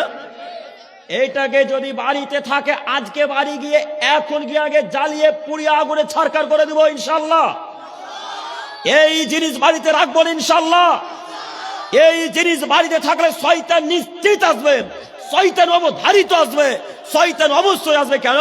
যেখানে বেদাতি কাজকর্ম হয়, সেখানে শয়তান থাকে। যেখানে শয়তানি কাজকর্ম চলে, বেদাতি কাজকর্ম চলে, সেখানে ইবলিস থাকে, সেখানে শয়তান থাকে। অতএব মুরব্বী সাহেব, এই লেখাগুলিকে আগুনে পুড়িয়ে দিতে হবে ইনশাআল্লাহ। পারবেন না পুরাতে? এখানে জরুরি একটি কথা শুনবে, হয়তো মনে করেছেন আব্দুল করিম ভাই, ওই যে কাগজে লেখা আছে, ওই লেখাগুলো সবই যে কোরআনের আয়াত, আসলেও কোরআনের আয়াত। তো আপনি যে পুড়িয়ে দিতে বললেন, পুরাতে পাবো কি? জি, কোরআনের আয়াতকে পুড়িয়েই দিতে হবে, কথাই ঠিক। আর নয়তোবা নদীতে ভাসতে দিতে হবে। নদীতে ভাসিয়ে দেওয়ার চাইতে পুড়িয়ে দেওয়াটাই বেশি বেটার, বেশি ভালো। আপনার কোরআন একটা, কোরআন মনে করেন বাদ হয়ে গেছে, অক্ষর বুঝতে পারেন না, চিনতে পারেন না, এমন অনেক পুরানো কোরআন নাই? আমার মায়ের একটা কোরআন আছে, এখন আব্বু দিয়েছিল না, আম্মু, আমার নানা নানি দিয়েছিল না, দাদুরা দিয়েছিল, বলতে পারি না। তো আম্মুর কোরআনটা খুব যত এত বড় হবে, এই কোরআনটা ছোট ছিলাম তখন পড়তাম। তো এই কোরআনটাতে এখন হাত দিলে, এইভাবে পৃষ্ঠা উল্টালে পৃষ্ঠাটা ভেঙে ভেঙে যায়। এরকম মসজিদে অনেক কোরআন আছে, দেখবেন পৃষ্ঠাগুলো ভেঙে ভেঙে যায়। এরকম কোরআন যদি ভেঙে ভেঙে চূর্ণ বিচূর্ণ হয়ে গিয়ে পড়া যদি না বুঝতে পারেন, এই কোরআনটা কি করবেন? এখন ফেলে রেখে দিবেন না রাস্তাটা ফেলে দিবেন? যেখানে লোকেরা লাত মারবে, পশু প্রাণীতে পেচ্ছাপ এখানে করবে, কি করবেন? এখন পুড়িয়ে দিবেন। বুঝতে পারেননি? এটাকে যেমন পোড়া যায়, সূরা আয়াতুল কুরসি আর সূরা ফালাক, নাস ফালাক লেখা আছে, দরজায় টাঙা আছে, এটাকেও পুড়িয়ে দিতে হবে। বুঝতে পারেননি? এটাকেও পুড়িয়ে দিতে হবে। আজকের পর থেকে কোনো মুসলমান পরিবারে এই লেখা থাকতে পারে না ইনশাল্লাহ। মুসলমান পরিবারে থাকবে না, থাকবে না। এটা আবার আহলে হাদিস এলাকা, এটা আবার আহলে হাদিস এলাকাতে কিভাবে থাকতে পারে? আপনাকে একদিন বক্তব্যের মাঝে বলেছিলাম, আপনাদের মনে আছে কিনা জানি না, মুসলমান পরিবারে জন্মগ্রহণ করেছেন এর জন্য আলহামদুলিল্লাহ পাঠ করবেন। আলহামদুলিল্লাহ। এর পরে পরে আল্লাহ আমাকে আপনাকে দিনী ভাইদেরকে আহলে হাদিস পরিবারে জন্মগ্রহণ করালছেন, সৃষ্টি করেছেন, এর জন্য আর একবার আলহামদুলিল্লাহ। আব্দুল করিম সাহেব আহলে হাদিস পরিবারে জন্মগ্রহণ করেছি মানে আর একবার আলহামদুলিল্লাহ, মানে কেন আলহামদুলিল্লাহ বলতে বললেন বুঝতে পারেননি? কেন আপনি আব্দুল করিম ভাই আলহামদুলিল্লাহ বলতে বললেন? এই জন্য আলহামদুলিল্লাহ বলতে বললাম যে ওই বেদাতিরা যেই পরিমাণের শিরক বেদাত করে আহলে হাদিস এলাকাতে তেমন বেদাত শিরক করে না ঠিক, কিন্তু বিবাহের পর যখন বৌমার বাচ্চা হয় তখন বিদায় মাস ঠিকই দিতে পাঠান না, মনে করেন না ঠিক তাদের মতো বেদাত, কিন্তু মুসলমানি করার সময় খানা ঠিকই খাওয়ান। মুসলমানি বুঝলেন কি? ওই বাচ্চা ছেলের বাচ্চুটা কাটা। মুসলমানি করার সময় গরু ছাগল কেটে ঠিকই খাওয়ান না? অন্য শিরক বেদাত করেন না ঠিকই, কিন্তু বাড়ি উদ্বোধন করার সময় হুজুরকে ঠিকই ডাকেন। কথা মিলছে মনে হয় আমার? মিলছে না? সব কথা এইগুলো মিলে যায়। শুধু বলছেন এরা করে, শুধু বলছেন এরা করে, শুধু বলছেন বেদাতিরা করে, পচা হানাফিরা করে, আহলে হাদিস করে না? এ তো করলো। জি মিলল কথা কি? তো তাহলে শুধু তাদের দোষ দিলে হবে না। আমি আপনাকে বলতে বললাম আহলে হাদিস পরিবারে জন্মগ্রহণ করেছেন, সলফে সলেহিনদের মানহাজকে অনুসরণ করেন, এর জন্য আলহামদুলিল্লাহ। কিন্তু আপনাকে বলি আজকে এখান থেকে অদাবদ্ধ হয়ে উঠবেন যে জিন্দেগিতে আর কখনো মুসলমানি ছেলের দিব না। মুসলমানি দিবেন না মানে মুসলমানি দিবেন না মানে মুসলমানি দিবেন, খানা খাওয়াবেন না। আপনারা এই কথাটা কেটে ছেড়ে দিন না। আবার আপনাদেরকে নিয়ে খুব বড় ভয়, আপনারা কেটে ছেড়ে দিচ্ছেন। এই কথাটাকে বাদ দিয়ে ছাড়বেন। জি এখানে একটা কথা শুনেন, মুসলমানি দিতে হবে, কিন্তু ওই খানার খাওয়াবো না ইনশাল্লাহ। মেয়েকে স্ত্রীকে শ্বশুর বাড়ি থেকে বাপের বাড়ি পাঠিয়ে দেবো ঠিক, কিন্তু শ্বশুরের কাছ থেকে মাছ নিব না ইনশাল্লাহ। বাড়ি উদ্বোধন করার সময় হুজুর দিয়ে কোরআন তেলাওয়াত করাবো না ইনশাল্লাহ। পারবো ইনশাল্লাহ? ইনশাল্লাহ ইনশাল্লাহ। আল্লাহ তুমি আমার দিনী ভাইদেরকে কবুল করে নাও, সকলে বলি আমিন। আল্লাহ তুমি আমার মুরব্বী সাহেবদেরকে কবুল করে নাও, সকলে বলি আমিন। সম্মানিত মুরব্বী সাহেব, সম্মানিত তিনি ভাই, বলছিলাম আহলে হাদিস পরিবারে জন্মগ্রহণ করেছেন, এগুলি থেকে বিরত থাকতেই হবে ইনশাল্লাহ। থাকার চেষ্টা করব না ইনশাল্লাহ। যেহেতু আমরা আহলে হাদিস পরিবারে জন্মগ্রহণ করেছি, আমরা সলফে সালেহিনদের মানহাজকে অনুসরণ করি, তাদের কথা মেনে চলি, সাহাবা ইকরামদের কথা মেনে চলি, সলফে সালেহিনদের আকীদাকে অনুসরণ করি, এই জন্য আমরা এই কাজকর্ম করতে পারি না, করবো না ইনশাল্লাহ। সম্মানিত ভাই, আমি আপনাকে দেখাতে চাচ্ছিলাম শিষ্টাচার। একটু আপনাকে বলতে চাইছিলাম, লোকমান হাকিমের কথা বলতে গিয়ে এত দূর চলে এসেছিলাম, আপনাদের কথা মনে আছে কিনা বলতে পারি না। একটু আমার দিকে তাকান। শিষ্টাচার লোকমান হাকিম তার ছেলেকে শিখাচ্ছে। কে কাকে শিখাচ্ছে বলেন দেখি? লোকমান হাকিম তার ছেলে শিখাচ্ছে, মানে বাপ বেটাকে শিখাচ্ছে। বাপ বেটাকে শিষ্টাচার দিচ্ছে। একটা কথা মনে রাখবেন, আল্লাহ যখন সাধারণ মানুষের কথাকে পছন্দ করেন, আচ্ছা কোরআন মাজিদে যখন কোন মানুষের কথা আল্লাহ তুলে দেন, তখন আপনি কি একবার চিন্তা করেছেন সে লোকটা কত দামি মানুষ? সে লোকটার কথা আল্লাহ কত পছন্দ করেছেন? এতটুকু আঁচ করতে পারছেন কি? সাধারণ মানুষের কথা আল্লাহ কোরআন মাজিদের তুলে দিয়েছেন, একজন জ্ঞানী মানুষের কথা। যদিও তিনি নবী ছিলেন না, যদিও তিনি রাসূল ছিলেন না, তিনি নবী ছিলেন না, তিনি রাসূল ছিলেন না, তিনি নবীও ছিলেন না, রাসূলও ছিলেন না, একজন আমার আপনার মতো সাধারণ মানুষ। তবে তিনি অনেক জ্ঞানী মানুষ। তিনি উপদেশমূলক কথা দিয়ে তার ছেলেকে বলছেন, ইয়া বুনাইয়া লা তুশরিক বিল্লাহ, আল্লাহর সাথে শরীক স্থাপন করো না। ইন্নাশ শিরকা লাযুলমুন আযীম, নিশ্চয় শিরক পৃথিবীর সবথেকে বড় অপরাধ। লোকমান হাকিম তার ছেলেকে বিদ্যা দিচ্ছেন, লোকমান হাকিম তার ছেলেকে শিষ্টাচার শিখাচ্ছেন, লোকমান হাকিম তার ছেলেকে শিষ্টাচার শিখাচ্ছেন। তিনি তার ছেলেকে বলছেন, আব্বু মাজারে সিজদা করিও না, আব্বু মাজারে লাল চাদর, বুলু চাদর, হলুদ চাদরে টাকা দিও না, আব্বু কখনো মাজারে মুরগি দিও না আব্বু, মাজারে কখনো গরু ছাগল দান করিও না আব্বু, মাজারের কাছে যেও না আব্বু। এই বিদ্যা কে কাকে দিচ্ছেন? বাপ ছেলেকে দিচ্ছেন। লোকমান হাকিম বলছেন আব্বু শিরক করো না, শিষ্টাচার শিখাচ্ছেন আব্বু। হাতে বালা পরিও না, শিষ্টাচার শিখাচ্ছেন আব্বু। কান ফোড়ায়ও না, শিষ্টাচার শিখাচ্ছেন আব্বু। পায়ে কালো ধাগা বেঁধো না, শিষ্টাচার শিখাচ্ছেন আব্বু। হাতে কালো ধাগা, তাবিজ ইত্যাদি ইত্যাদি আর কিছু বেঁধো না, শিষ্টাচার আপনি শিখাতে পারেন না। মানে লোকমান হাকিম বলতে পারেন হাতে বালা পরিও না বেটা। আপনি কি করেন? আপনিও মানুষ, লোকমান হাকিমও মানুষ, আপনিও সাধারণ মানুষ, লোকমান হাকিমও সাধারণ মানুষ। লোকমান হাকিম বেটাকে বলতে পারে বেটা হাতে কালো ধাগা পরো না, লোকমান হাকিম বলতে পারে বেটা পায়ে কালো ধাগা পরো না, লোকমান হাকিম বলতে পারে বেটা হাতে বালা পরিও না। আপনি কা পুরুষ, আপনি কা পুরুষ, আপনি কা পুরুষ? আপনার চোখের সামনে আপনার ছেলেটা এখনো হাতে লোহার বালা পরে আছে। আপনি কি শিষ্টাচার বিদ্যা দিলেন? কি শিষ্টাচার শিখালেন? এরকম পিতাকে আমরা বাপ বলি না, এরকম বাপকে আমরা বাপ বলি না। এদের মতো বাপকে আল্লাহ নবী বলেছেন আরে কা পুরুষ তোরা বিবাহ করিস না, আরে কা পুরুষ তোরা বিবাহ করিস না, আরে কা পুরুষ তোরা বিবাহ করিস না। তোরা রোজা থেকে থেকে থেকে থেকে থেকে যৌন ক্ষমতাকে নষ্ট করে দিস। এদেরকে বিবাহ করতে আল্লাহ নবী নিষেধ করেছেন। তিনি বলছেন ইয়া মাসারাস সাওয়াব মান ইসতাতা মিনকুল বাত ফালিয়াতাজাওয়াজ। হে আদমের ছেলে মেয়ে, তোমাদের যাদের ক্ষমতা হয়নি তোমরা বিবাহ করো না। এই যুবকের দল আল্লাহ নবী ঘোষণা দিচ্ছেন ইয়া মাসারাস সাওয়াব মান ইসতাতা মিনকুল বাত ফালিয়াতাজাওয়াজ। এই যুবকের দলেরা, তোমাদের যাদের সামর্থ্য নেই তোমরা বিবাহ করো না। বলেন ছেলেকে শিরক থেকে বিরত রাখতে পারেন না, রাখতে পারেন না, ছেলেকে শিরক করা থেকে বিরত রাখতে পারেন না। কিসের ক্ষমতা রাখেন? কিসের ক্ষমতা রাখেন? আপনার চোখের সামনে আপনার ছেলে এখনো হাতে কালো ধাগা পড়েছে, আমি ঠেকাবো না আপনি ঠেকাবেন? কথা বলেন। আপনার মেয়েটা প্যান্ট টাকনো উপরে পড়ছে, আমি বাধা দেবো না আপনি বাধা দিবেন? জন্ম দিবেন আপনার, আমি ঠেকাতে আসবো জঙ্গিপুর থেকে? কেন আপনার মেয়ে কালো ধাগা পরে আছে পায়ে? কেন আপনার ছেলের পায়ে কালো ধাগা আছে?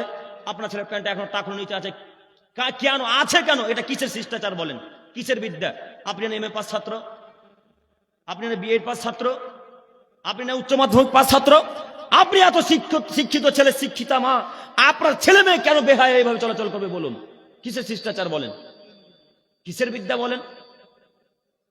আজকের পর থেকে প্রত্যেকটা পিতাকে বলছি, প্রত্যেকটা আব্বুদের উদ্দেশ্যে বলছি, আব্বুজান আপনাদেরকে বলছি, ছেলের হাতে যদি বালা থাকে, কালো ধাগা থাকে, লাল ধাগা, সাদা ধাগা, যে কোনো ধাগা থাক না কেন, পায়ে যদি কোনো ধাগা থাকে, হাতে যদি কোনো ধাগা থাকে, কান যদি ফোরানো থাকে, আজকে বাড়ি গিয়ে তার ধাগাকে ছিঁড়ে ফেলে দেবো ইনশাআল্লাহ। পারবেন না মনে হয়? পারবেন না? ও মুরব্বী সাহেব আপনাদেরকে বলছি, আপনারা পারবেন? আপনাদের বিয়ে হয়েছে? আপনাদেরকে বলছি পারবেন না? ছিঁড়ে ফেলে দিতে হবে। আপনি মনে রাখিয়েন, ছেলে আপনার আল্লাহ কিয়ামতের মাঠে জিজ্ঞাসা করবেন। আল্লাহ নবী সাল্লাল্লাহু আলাইহি ওয়াসাল্লাম বলেন আদমের ছেলে মেয়েকে দায়িত্ব সম্পর্কে যতক্ষণ জিজ্ঞাসা না করা হচ্ছে ততক্ষণ পর্যন্ত এক পা তাকে নড়তে দেওয়া হবে না। যতক্ষণ পর্যন্ত দায়িত্ব সম্পর্কে জিজ্ঞাসা করা না হচ্ছে ততক্ষণ পর্যন্ত আদমের ছেলে মেয়েকে নড়তে দেওয়া যাবে না। আল্লাহ নড়তেই দিবে না। আচ্ছা, নড়তে যদি আল্লাহ না দেয় তাহলে আপনার হুজুর ওই মুরিদদেরকে জান্নাতে কিভাবে নৌকাতে করে জান্নাত নিয়ে যাবে? বক্তব্য শুনেননি মনে হয়? বক্তব্য শুনেছেন? কথা বুঝতে পারেননি? আল্লাহ যদি আদমের ছেলে মেয়েকে নড়তেই না দেয়, আল্লাহ যদি আদমের ছেলে মেয়ের পাকে নড়তে না দেয়, তা আপনার হুজুর কিভাবে বললো এই পৃথিবীর মানুষ, আমি পীর সাহেব, আমার হাতে বায়াত করো, মুরিদ হও, জান্নাতে আমি তোমাদেরকে নৌকাতে নিয়ে যাব? শোনেননি? আচ্ছা, হাদিসকে এবার পেশ করেন। আল্লাহর নবী বলছেন আল্লাহর আদেশ ছাড়া কেউ নড়তে পারবে না। তা আপনার পীর সাহেব কিভাবে নড়বে? আবার আপনার পীর সাহেব বলছেন নৌকাতে করে নিয়ে যাব জান্নাতে, তো কিয়ামতের মাঠে পানি থাকবে নাকি? থাকবে? হুজুরের সাথে তর্ক করব না, মেনে নিলাম পানি আছে। হুজুরের সাথে তর্ক করব না, মেনে নিলাম কিয়ামতের মাঠে পানি আছে। তো আল্লাহর অনুমতি বিহীন তো আদমের ছেলে মেয়ে এইভাবে নড়তেও পাবে না, চড়তেও পারবে না, তাহলে কিভাবে হুজুরের নৌকা চলবে? আরো একটি কথা, হুজুর যে বলছে আমি নৌকা চালাবো, পৃথিবীতে একজন নৌকার বাহিজ টেনেছে এইভাবে? বাহিজ বলে না কি বলেন ওটাকে, যেটা এইভাবে টানে, এইভাবে টানে, এইভাবে মাঝি তো বলে, এটাকে কি বলে? বাহিজ বলে না? একজন টেনেছে আপনার হুজুর, কিভাবে কিয়ামতের মাঠে চালাবে নৌকা? না স্প্রিং বোর্ড নিয়ে আসবে? হুজুরের সব কথা মিথ্যা, হুজুরের সব কথা বানাওয়াট, হুজুরের সব কথা মিথ্যা, হুজুরের সব কথা বানাওয়াট। আমি আপনাকে বলতে চাইছিলাম যে আপনার ছেলে, আল্লাহ আপনাকে জিজ্ঞাসা করবে, আপনি প্রস্তুত গ্রহণ করেন, আপনি প্রস্তুতি গ্রহণ করুন, আপনি প্রস্তুতি গ্রহণ করুন। আপনার ছেলেকে আপনাকে বাধা দিতে হবে, আমাকে নয়। আপনার ছেলেকে আপনি বাধা দেবেন, আমি জঙ্গিপুর থেকে এসে বাধা দিব না। সম্মানিত মুরব্বী সাহেব, আপনাকে আবারও বলি, আজকে যত ছেলেরা প্যান্ট টাকন নিচে পড়ে আছে, আজকে তাকে আদেশ করেন যে কাল সকাল হতে হতে জিন্সের প্যান্ট, যত প্যান্ট আছে সব টাকনোর উপরে পড়বো ইনশাল্লাহ। ইনশাল্লাহ। যদিও এখনকার দিনে ভাইরা প্যান্ট টাকনোর উপরে পরে ফ্যাশন বলেন আর যাই বলে, হ্যাঁ, সব টাকনোর উপরে পড়ে। আর নয়তো এরা বৈজ্ঞানিককে এখন বিশ্বাস করেছে।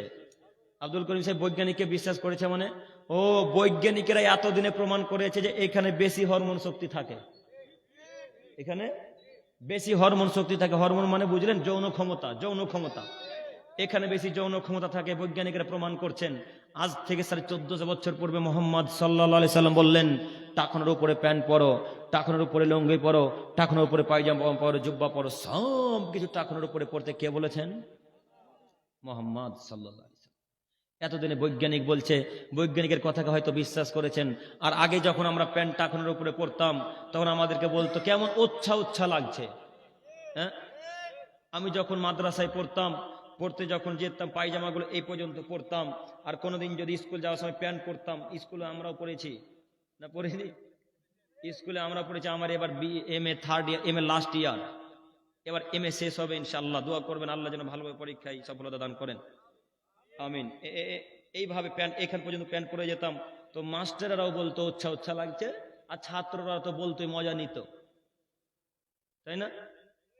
এই হচ্ছে অবস্থা। তো উচ্ছা উচ্ছা লাগছে এরকম যদি বলে, তাহলে সে আল্লাহ নবীকে অপমান করলো। আল্লাহ নবীকে অপমান করলে সে জান্নাতুল ফেরদাউস যাবে না জাহান্নামে যাবে? জাহান্নামে যাবে। এই জন্য আমি আপনাকে অনুরোধ করে বলি, মুরব্বী সাহেব, ছেলে আপনার বাধা দিতে হবে আপনাকেই, মেয়ে আপনার শিষ্টাচার শিক্ষা দেবেন আপনি। মনে থাকবেন ইনশাল্লাহ। ইনশাল্লাহ। শিষ্টাচারের অতীব একটা গুরুত্বপূর্ণ অংশ হচ্ছে যে কোনো মূল্যে পিতামাতার সাথে ভালো আচরণ করবেন। পারবো ইনশাল্লাহ। এখানে একটা কথা মাথায় রাখবেন, এখন রাত্রি 11টা প্রায় 50 বাজে, 48 বাজে প্রায়। এবার আপনাকে বলি, এত রাত্রি পর্যন্ত, গভীর রাত্রি পর্যন্ত বসে আছেন কিসের আশায়? নেকির আশায়। জান্নাত যাব। কি দিচ্ছেন গো এতগুলা? এত রাত্রি পর্যন্ত বসে আছেন কিসের উদ্দেশ্যে? নেকির উদ্দেশ্যে। জান্নাত যাবেন এই আশাতে। কিন্তু আপনি পিতামাতার কথাকে মানেন না, পিতামাতার কথাকে এড়িয়ে চলেন, পিতামাতাকে শ্রদ্ধা করেন না, সম্মান করেন না। এত রাত্রি জাগরণ করে যে বক্তব্য শুনলেন, যে নেকিগুলা পেলেন, এই নেকি আল্লাহ তাআলা কবুল করবে না। তাহলে আল্লাহ যদি কবুল নেকি না করেন, তাহলে এতক্ষণ পর্যন্ত জালসা শুনে কোনো লাভ হলো? তাহলে কি করা লাগবে? পিতামাতার কথা শোনা লাগবে, পিতামাতার সাথে ভালো আচরণ করতে হবে যে কোনো মূল্যে। সম্মানিত তিনি ভাই, পিতামাতায় জান্নাত লাভের বড় মাধ্যম। পৃথিবীতে বড় বড় ইবাদত আছে, যে ইবাদত করলে জান্নাত কিনা যায়। পৃথিবীতে বড় বড় ইবাদত আছে, যে ইবাদত করলে জান্নাত কিনা যায়। পৃথিবীতে বড় বড় ইবাদত আছে, যে ইবাদত করলে জান্নাত কিনা যায়। সেই সব ইবাদতের মধ্যে একটা বড় ইবাদত হচ্ছে পিতামাতার সাথে ভালো আচরণ করা। একটু আপনাকে দেখাই, জাহিমা রাদিয়াল্লাহু তাআলা থেকে বর্ণিত, তিনি বলেন, একদা তিনি রাসূল সাল্লাল্লাহু আলাইহি ওয়াসাল্লামের নিকটে গিয়ে তিনি বলেন, আরাদুল গাজওয়াতা জিতু কাস্তাসিরকা ইয়া রাসূলুল্লাহ, আল্লাহর নবী আমি জিহাদে যাব, আপনি আমাকে পরামর্শ দেন। আল্লাহর নবী আমি জিহাদে যাব, কিভাবে যুদ্ধ করব একটু পরামর্শ দেন।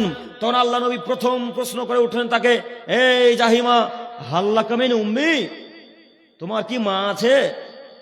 হাল্লাকা মিন উম্মি, বাড়িতে কি তোমার আম্মা জান আছে? তখন জাহিমা রাদিয়াল্লাহু তাআলা আনহু বলছেন, নাম, জি হ্যাঁ, বাড়িতে আমার মা আছে। তখন আল্লাহ নবী বললেন, আল জামহা, জাহিমা বাড়ি চলে যাও, তোমাকে জিহাদ করতে হবে না। জাহিমা বাড়ি যাও, যুদ্ধে যেতে হবে না। ফাইনাল জান্নাতা ইনদা রিজলিহা, বাড়ি চলে যাও, জান্নাত তোমার মায়ের পায়ের নিচে পড়ে আছে, যাও বাড়ি যাও। জান্নাত কোথায় পড়ে আছে বলেন দেখি?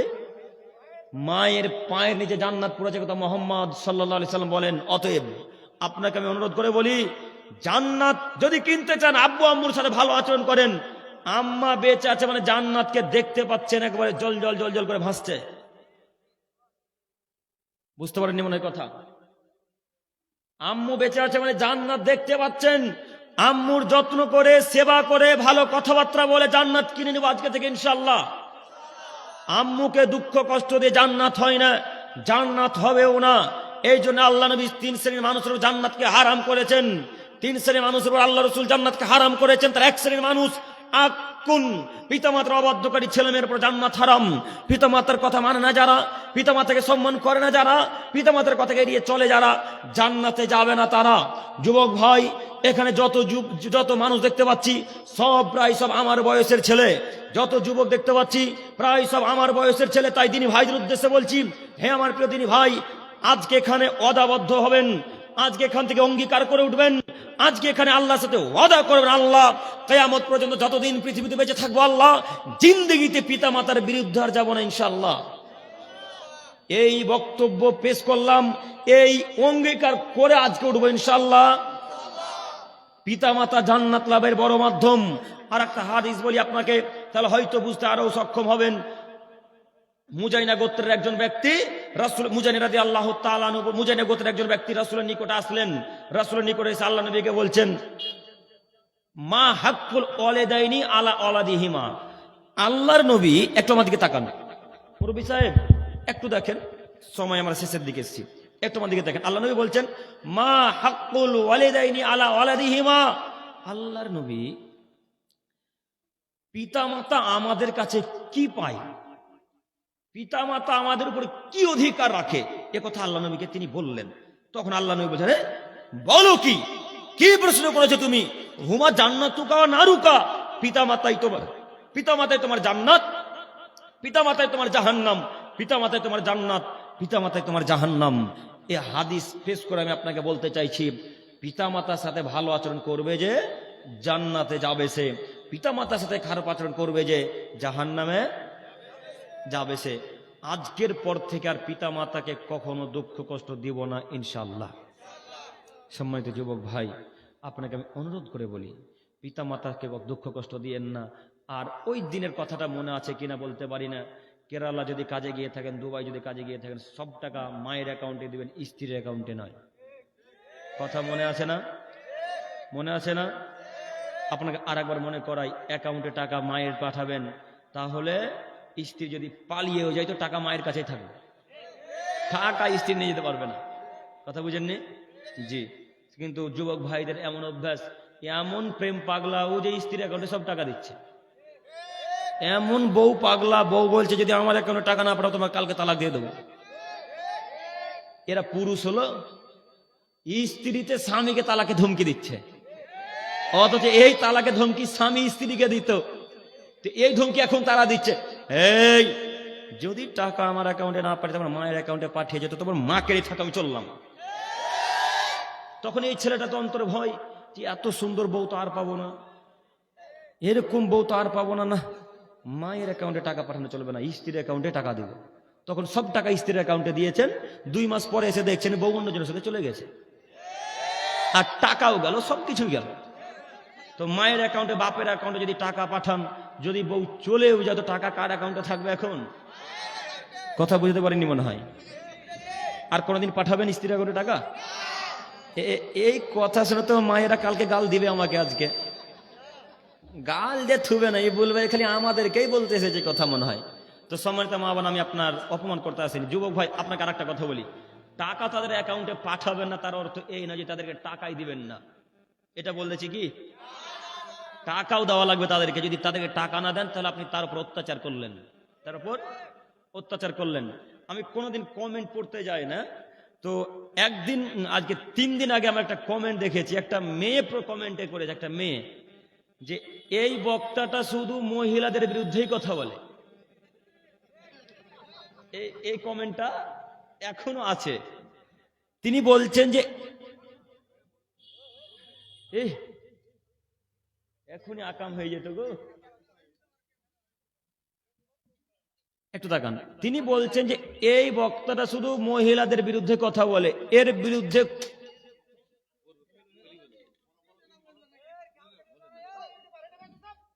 আমার দিকে দেখেন,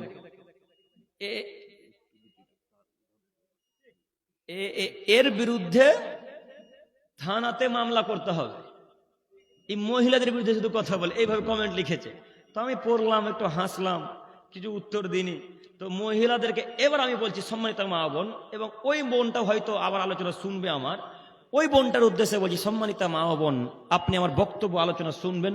হয়তো ওই অংশটুকুটা ইউটিউবার ভাইরা কেটেছে, ছেড়েছে, কিন্তু আমি আপনাদের বিরুদ্ধে যখনই কথা বলেছি, পাশাপাশি তার সাথে সাথে যুবকদেরকে বলেছি মা বোনকে সম্মান করবেন, বলিনি?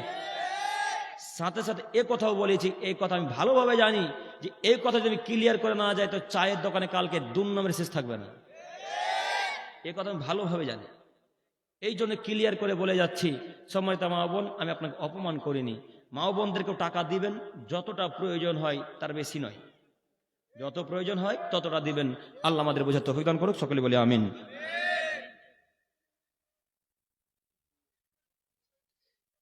23,000 না কি লিখেছেন এটা? ও কি করে 2,30,000 কি ডিমান্ড? ও আর 60টা বরযাত্রী আগে থেকেই কথা। তো ওই 2,30,000 টাকা যদি নিতেই হয় আর 60টা বরযাত্রী পাঠাতে, তো বাপ বেটা ভিক্ষা করিও, বাপ বেটা ভিক্ষা করিও। ভিক্ষা করে করে করে করে করে যেদিন 2,30,000 টাকা হবে আর 60টা বরযাত্রীর টাকা হবে, সেদিন বাপ বেটা এই সব টাকা নিয়ে শ্বশুর বাড়ি গিয়ে শ্বশুরের কাছে গরু কিনে ওখানে রান্না করে তারপরে নিয়ে যেল। শ্বশুরের কাছ থেকে টাকা নিতে লজ্জা লাগে না? বেহায়া মানুষ কোথাকার। 2,30,000 টাকা এখানে আছে, হ্যাঁ? আচ্ছা, আপনি যে 2,30,000 টাকা চাইছেন ওই বৌমার বাপের কাছ থেকে, তো আপনার তো বেটি বা কন্যা গেছে, যায়নি? তো যুবক ভাই আপনাকে বলছি, আপনার যেটা দুলা ভাই, আপনারা বহুনু বলেন নাকি বলেন, আপনার যেটা বহুনু, ওই যদি এবার আপনার বোনকে এক লাথি মেরে দিয়ে বলে যে যা ব্রেজা গাড়ি নিয়ে এবার 4 চাকা, এখন যদি বলে 4 চাকা ব্রেজা কোম্পানি চিনেন কি? ব্রেজা 4 চাকা গাড়িটা, এখন যদি বলে যা ব্রেজা নিয়ে আয়, ফরচুনার তো অনেক দাম, এখন যদি বলে যা ওই ডিজার নিয়ে আয়, এখন কি করুন আপনি? তখন দুলা ভাইয়ের গিয়ে পাহাড়ের বা ভাইয়া বহুনু বহুনু, আমাদের এত টাকা কোথায় আছে, কোথায় পাবো? তো তোমাদের বেলায় টাকা নেই কাপুরুষ, আর ওদের বেলায় টাকা আছে? হ্যাঁ, কেন 2,30,000 টাকা শ্বশুরের কাছ থেকে নিতে হবে? কেন এতগুলা বরযাত্রীর টাকা নিতে হবে বলুন? নিতে হবে কেন? নিতে হবে কেন? বুঝিনি, করে ফেলেছি, সেটা আলাদা বিষয়। এখন তো বুঝেছেন, আবার অনেক এখানে অবিবাহিত যুবক ভাইরা আছে, কেন পাঠাতে হবে? এত টাকা নিবেন কেন? মুরব্বী হিসেবে আপনার দৃষ্টি আকর্ষণ করে আপনাকে বলি, জিন্দগিতে কখনো শ্বশুরের কাছ থেকে টাকা চাইবেন না, বেটার শ্বশুরের কাছ থেকে। ইনশাল্লাহ, ইনশাল্লাহ পারবো, ইনশাল্লাহ, ইনশাল্লাহ। আল্লাহ তুমি কবুল করো, সকলে বলি আমিন। খুবই গুরুত্বপূর্ণ কথা, খুবই গুরুত্বপূর্ণ কথা। বাড়িতে কুকুর পোষা যাবে কিনা? জি না, বাড়িতে কুকুর পুষতে পাবেন না। আল্লাহ নবী সাল্লাল্লাহু আলাইহি সাল্লাম বলেন, কেউ যদি বিনা প্রয়োজনে কুকুর পুষে, কেউ যদি বিনা প্রয়োজনে কুকুর পুষে, তাহলে তার নেকি থেকে 2 কেরাত নেকি প্রতিদিন আল্লাহ কেটে নেবেন। 2 কেরাত নেকি, 1 কেরাত সমান 1 উহুদ পাহাড়, আর একটা কেরাত সমান আর একটা উহুদ পাহাড়। এতগুলা নেকি। কে মহিলারা?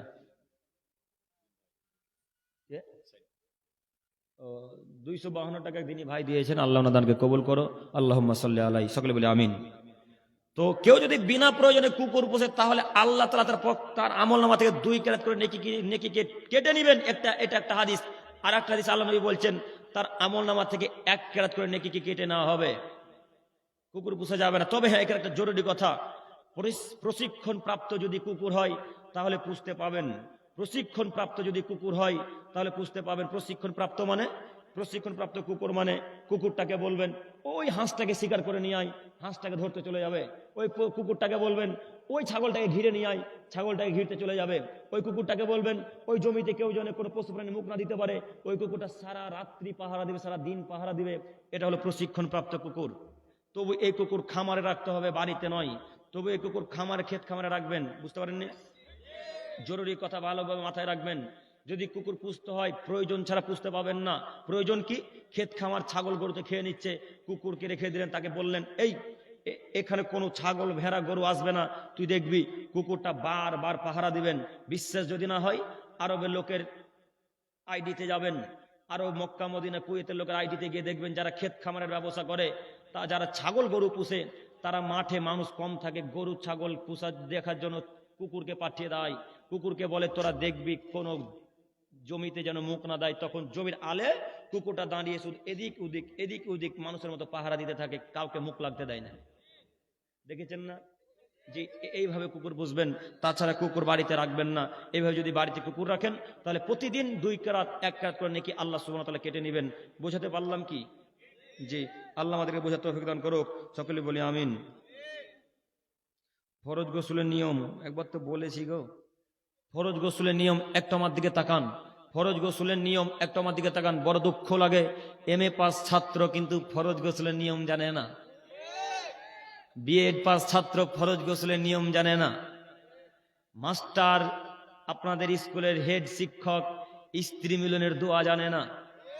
আপনাদের এই কলেজের প্রফেসর হেড শিক্ষক কিভাবে ফরজ গোসল করতে হয় তাই জানে না। প্রিন্সিপাল সাহেব কিভাবে গোসল করতে হয় তাই জানে না। অনেকে আবার প্রিন্সিপাল সাহেব, অনেকে আবার হেডমাস্টার সাহেব। প্রাইমারি স্কুলে শিক্ষকতা করে আপনার ছেলে আজ পর্যন্ত স্ত্রীর সাথে কিভাবে মেলামেশা করতে হয়, কি দোয়া বলতে হয় এটা জানে না। ওর বিদ্যাকে রাখতে এসেছি, মাটির তলে পুঁততে এসেছি। ওর বিদ্যা মাটির তলে থাকবে না। আস্তাগফিরুল্লাহ। ওর বিদ্যা উপরে থাকবে, ওর বিদ্যা মাটির তলে পুঁতে দিতে হবে। সম্মানিত মুরব্বী সাহেব, 700 টাকা 600 টাকা কামার থেকে একজন মহিলা 600 টাকা দান করেছেন। আল্লাহ তাদেরকে কবুল করে, সকলে বলি আমিন। সম্মানিত দিনী ভাই, বলছিলাম ফরজ গোসলের নিয়ম আপনাকে যে কোনো মূল্যে বিদ্যা অর্জন করতে হবে, শিখতে হবে। আপনি MA পাস ছাত্র, B.Ed পাস ছাত্র, ফরজ গোসলের নিয়ম জানেন না, এটা কেমন বিদ্যা অর্জন করেছেন? এই বিদ্যাকে ছুড়ে ফেলে দেন। আপনাকে দেখাচ্ছি, দেখুন, স্ত্রীর সাথে যদি মেলামেশা করেন বা যদি নাইট ফলস হয়, মানে স্বপ্নদোষ, যদি নাইট ফলস হয়, স্বপ্নদোষ যদি হয়, তাহলে বা স্ত্রীর সাথে মেলামেশা করে গোসল করবেন। গোসল করতে যখন চলে আসবেন তখন আগে সর্বপ্রথম সাবান দিয়ে হোক, মাটি দিয়ে হোক, এখন তো সাবান আছে, মাটি দিতে হবে না, যদি মাটি দিয়েও করেন কোনো অসুবিধা নেই। সাবান দিয়ে এই নাভি থেকে নিয়ে এই পর্যন্ত লজ্জা স্থানটাকে খুব সুন্দর করে ধুয়ে নেবেন। সাবান মাখিয়ে সুন্দর করে পরিষ্কার করে ধুয়ে ফেলবেন। ধুয়ে ফেলার পর যেইভাবে অজু করতে হয়, যেইভাবে সলাতের জন্য, নামাজের জন্য অজু করেন, ঠিক ওইভাবে অজু করবেন। কবজি, এই কবজি, নাকে মুখে পানি, এইভাবে এক কথায় নামাজের মতো অজু করবেন। শুধুমাত্র 2 পাকে ধুবেন না, শুধুমাত্র এই 2 পা ধুবেন না। যখন অজু করা হয়ে যাবে তখন মাথাতে পানি ঢালবেন। মাথাতে পানি ঢেলে পুরো শরীরকে, অঙ্গ প্রত্যঙ্গকে একবারে ভালোভাবে ভিজাবেন। কোনো জায়গায় যেন শুকনো না থাকে, চুলের কোনো অঙ্গ প্রত্যঙ্গ যেন শুকনো না থাকে। এখন যে শীত, ফজরের পূর্বে গোসল করতে যাচ্ছেন, তখন তাড়াতাড়ি করে গোসল কর, শুকা থাকার ভিজে থাক। হ্যাঁ, এইভাবে চলবে না। ঠিক আর কি বলবো, ফজরে তো আমরা গোসলই করি না, করি? কত বিবাহিত পুরুষ আছে যারা ফজরের সময় গোসলই করে না, ওইভাবে শুয়ে থেকে গেল। তো ওই ছেলেটা আব্দুল কাদের জিলানী হবে না ওই ছেলেটা শয়তান হবে? তাহলে সম্মানিত তিনি ভাই, গোসল করতে যদি খারাপ লাগে, যদি ভয় লাগে, তো রাত্রে মেলামেশা করা লাগবে না, করবেন না, অন্য সময় করবেন। যদি করা লাগে তো ফজরের পূর্বে গোসল করবো ইনশাল্লাহ। পারবো না ইনশাল্লাহ? নিয়মটা বুঝতে পারলেন কি বললাম? সলাতের নাই অজু করবেন, সলাতের নাই অজু করার পর পুরো অঙ্গ প্রত্যঙ্গকে ভালো করে ভিজাবেন। তারপরে সব অঙ্গ প্রত্যঙ্গ যখন ভিজে যাবে, একটু 2 পা 3 পা হেঁটে গিয়ে প্রথমে ডান পা ধোবেন, তারপরে বাম পা দিয়ে যেভাবে অজুর দোয়া বলে ঠিক ওইভাবে অজুর দোয়া বলবো ইনশাল্লাহ। ঠিক আছে? বোঝা গেল না? আমরা আবার বলবো, বোঝা গেছে? আলহামদুলিল্লাহ। হলুদ মেখে বিয়ে করা যাবে, যাবে না কি? হলুদ মেখে বিয়ে করা যাবে কি যাবে না এরকম কথা নয়। হলুদ যদি মাখতে হয় তাহলে আপনি নিজে মাখবেন, হলুদ যদি মাখতে হয় তাহলে আপনার মা মাখাবে, হলুদ যদি মাখতে হয় মনে করেন তাহলে আপনার দিদি মাখাবে, হলুদ যদি আপনি মাখতে হয় মনে করেন তাহলে আপনার খালা আপনার চাচি মাখাবে, আপনার ভাবি মাখাবে না, খালাতো বোন হলুদ মাখাবে না, আপনার চাচাতো বোন হলুদ, চাচাতো বোন বুঝলেন, চাচাতো বোন হলুদ মাখাবে না, গ্রামের ভাবিরা হলুদ মাখাবে না, ওরা হলুদ মাখালেই জেনা হবে, ওরা হলুদ মাখালেই জেনা হবে। আপনি যদি মনে করেন হলুদ না মাখলে বিবাহ হবে না, তাহলে কে হলুদ মাখাবে? আপনার মা, আপনার বোন, আপনার দিদি, আপনার খালা, নিজের দাদি, নিজের নানি মাখাবে, এছাড়া চাচতো দাদি ওই নানিরা হলুদ মাখাবে না। মনে থাকবেন ইনশাল্লাহ, ইনশাল্লাহ। আল্লাহ কবুল করো, সকলে বলে আমিন। আসসালামু আলাইকুম। ওয়ালাইকুম আসসালাম। কোন মহিলা মাদ্রাসায় কোন ছেলে শিক্ষক পড়াতে পারবেন কিনা? জি হ্যাঁ, শিক্ষা দিতে পারবে, পর্দার আড়াল থেকে শিক্ষা দিবে, পর্দার আড়াল থেকে।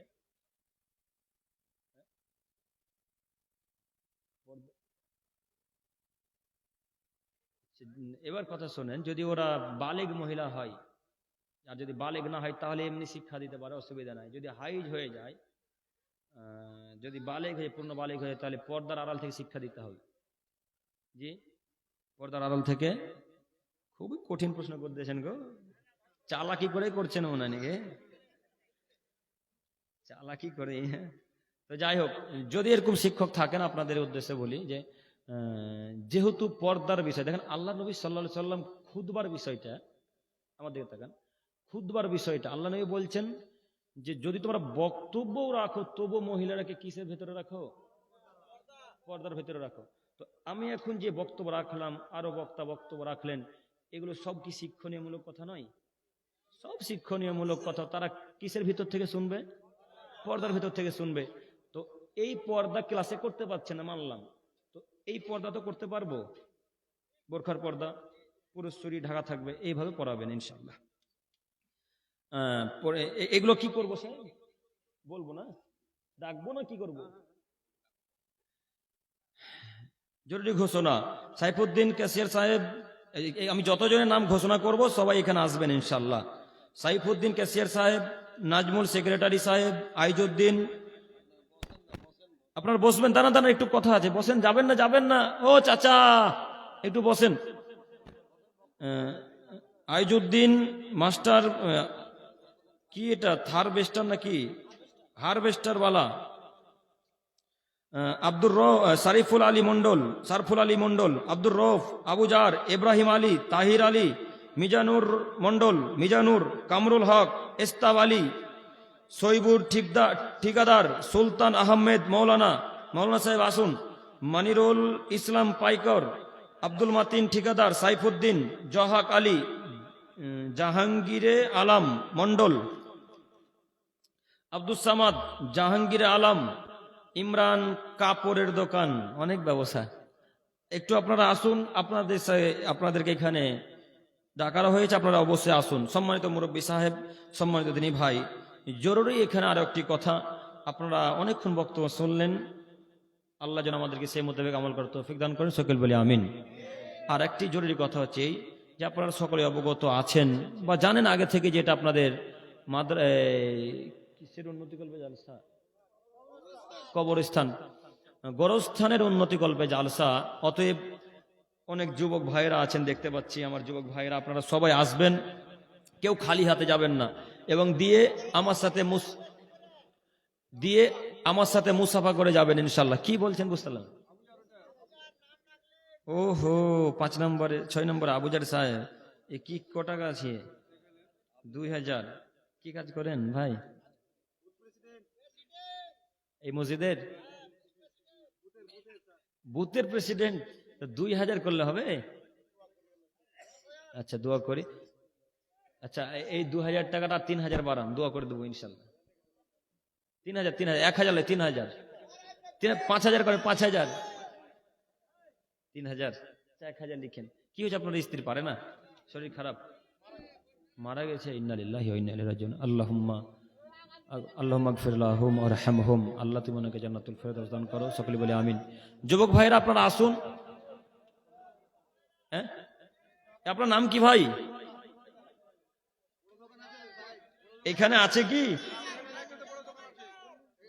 শুনুন শুনুন, আপনি আসুন না এদিকে, চলে ভয় লাগছে নাকি? মুসাফা করবেন না? হ্যাঁ, তো আপনার কিসের দোকান আছে? মুদিখানা, হোলসেল না? আল্লাহ বারাকা দান করুক, বলে আমিন আমিন। তো আচ্ছা, এখানে 2000 আছে, 3000 করে, 5000 করে হলো ইনশাল্লাহ। আচ্ছা, আপনার নাম কি ভাই? শেখ? আচ্ছা, দিয়ে দেন তাহলে। আর 1 কুইন্টাল ভুট্টা কার নাম কি? আচ্ছা, আপনারটা পরে বলছেন। আল্লাহুম্মা সাল্লি। এটা বাকি লিখবেন না, ক্যাশ দিয়ে দিল 5000। আচ্ছা, মাশাআল্লাহ। হ্যাঁ, ওটা পরে বললো। যুবক ভাইরা,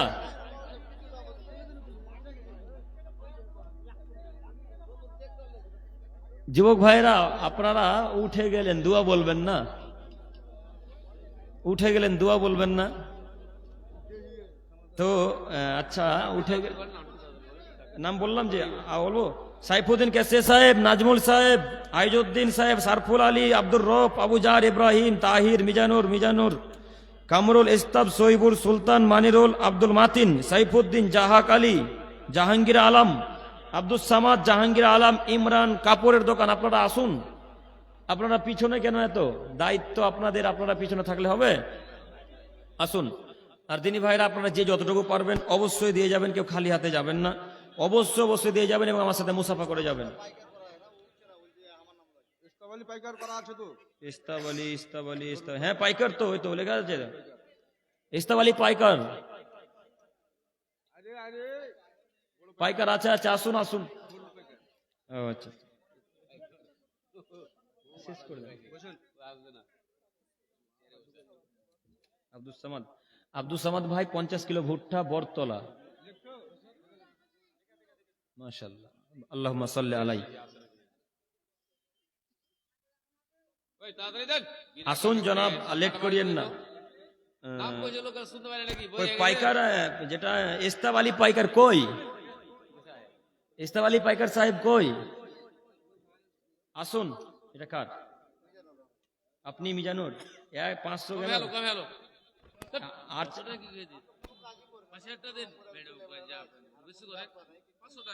হ্যাঁ, আচ্ছা, এখানে 3 খান করেন। আর হ্যাঁ, তাহলে 2, হ্যাঁ ঠিক জোড়া। না 3000, 2 জোড়া। না জোড়া ভাই। দিবে আপনি, চলে জোড়া করে দেন। না উনার সাথে আর 1500 বাকি, 1500। উনিও মিজানুর, আপনিও মিজানুর, 2 ভাই একসাথে। জোর করে। আচ্ছা, আর কার নাম আছে? সহিবুর ঠিকাদার, সুলতান আহমেদ।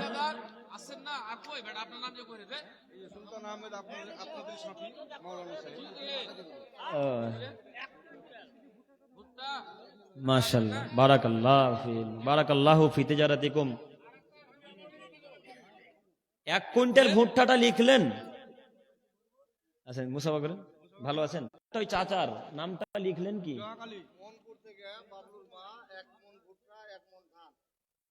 মোহনপুর থেকে বাবলুর আম্মাজান 1 মন ভুট্টা, 1 মন ধান দান করেছেন। আল্লাহুম্মা সাল্লি আলাইহা। আল্লাহ তুমি ওনাদেরকে কবুল করো, সকলে বলি আমিন।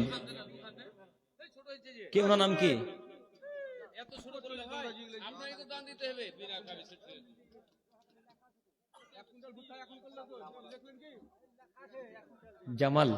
জামাল ভাই কোনটা? এখানে তো জামাল নেই।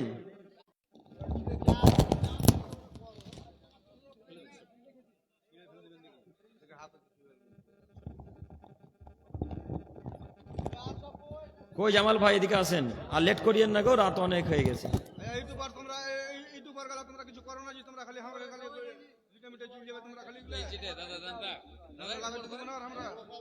এটা খুলবে কিভাবে? এটা ধরেন। আচ্ছা,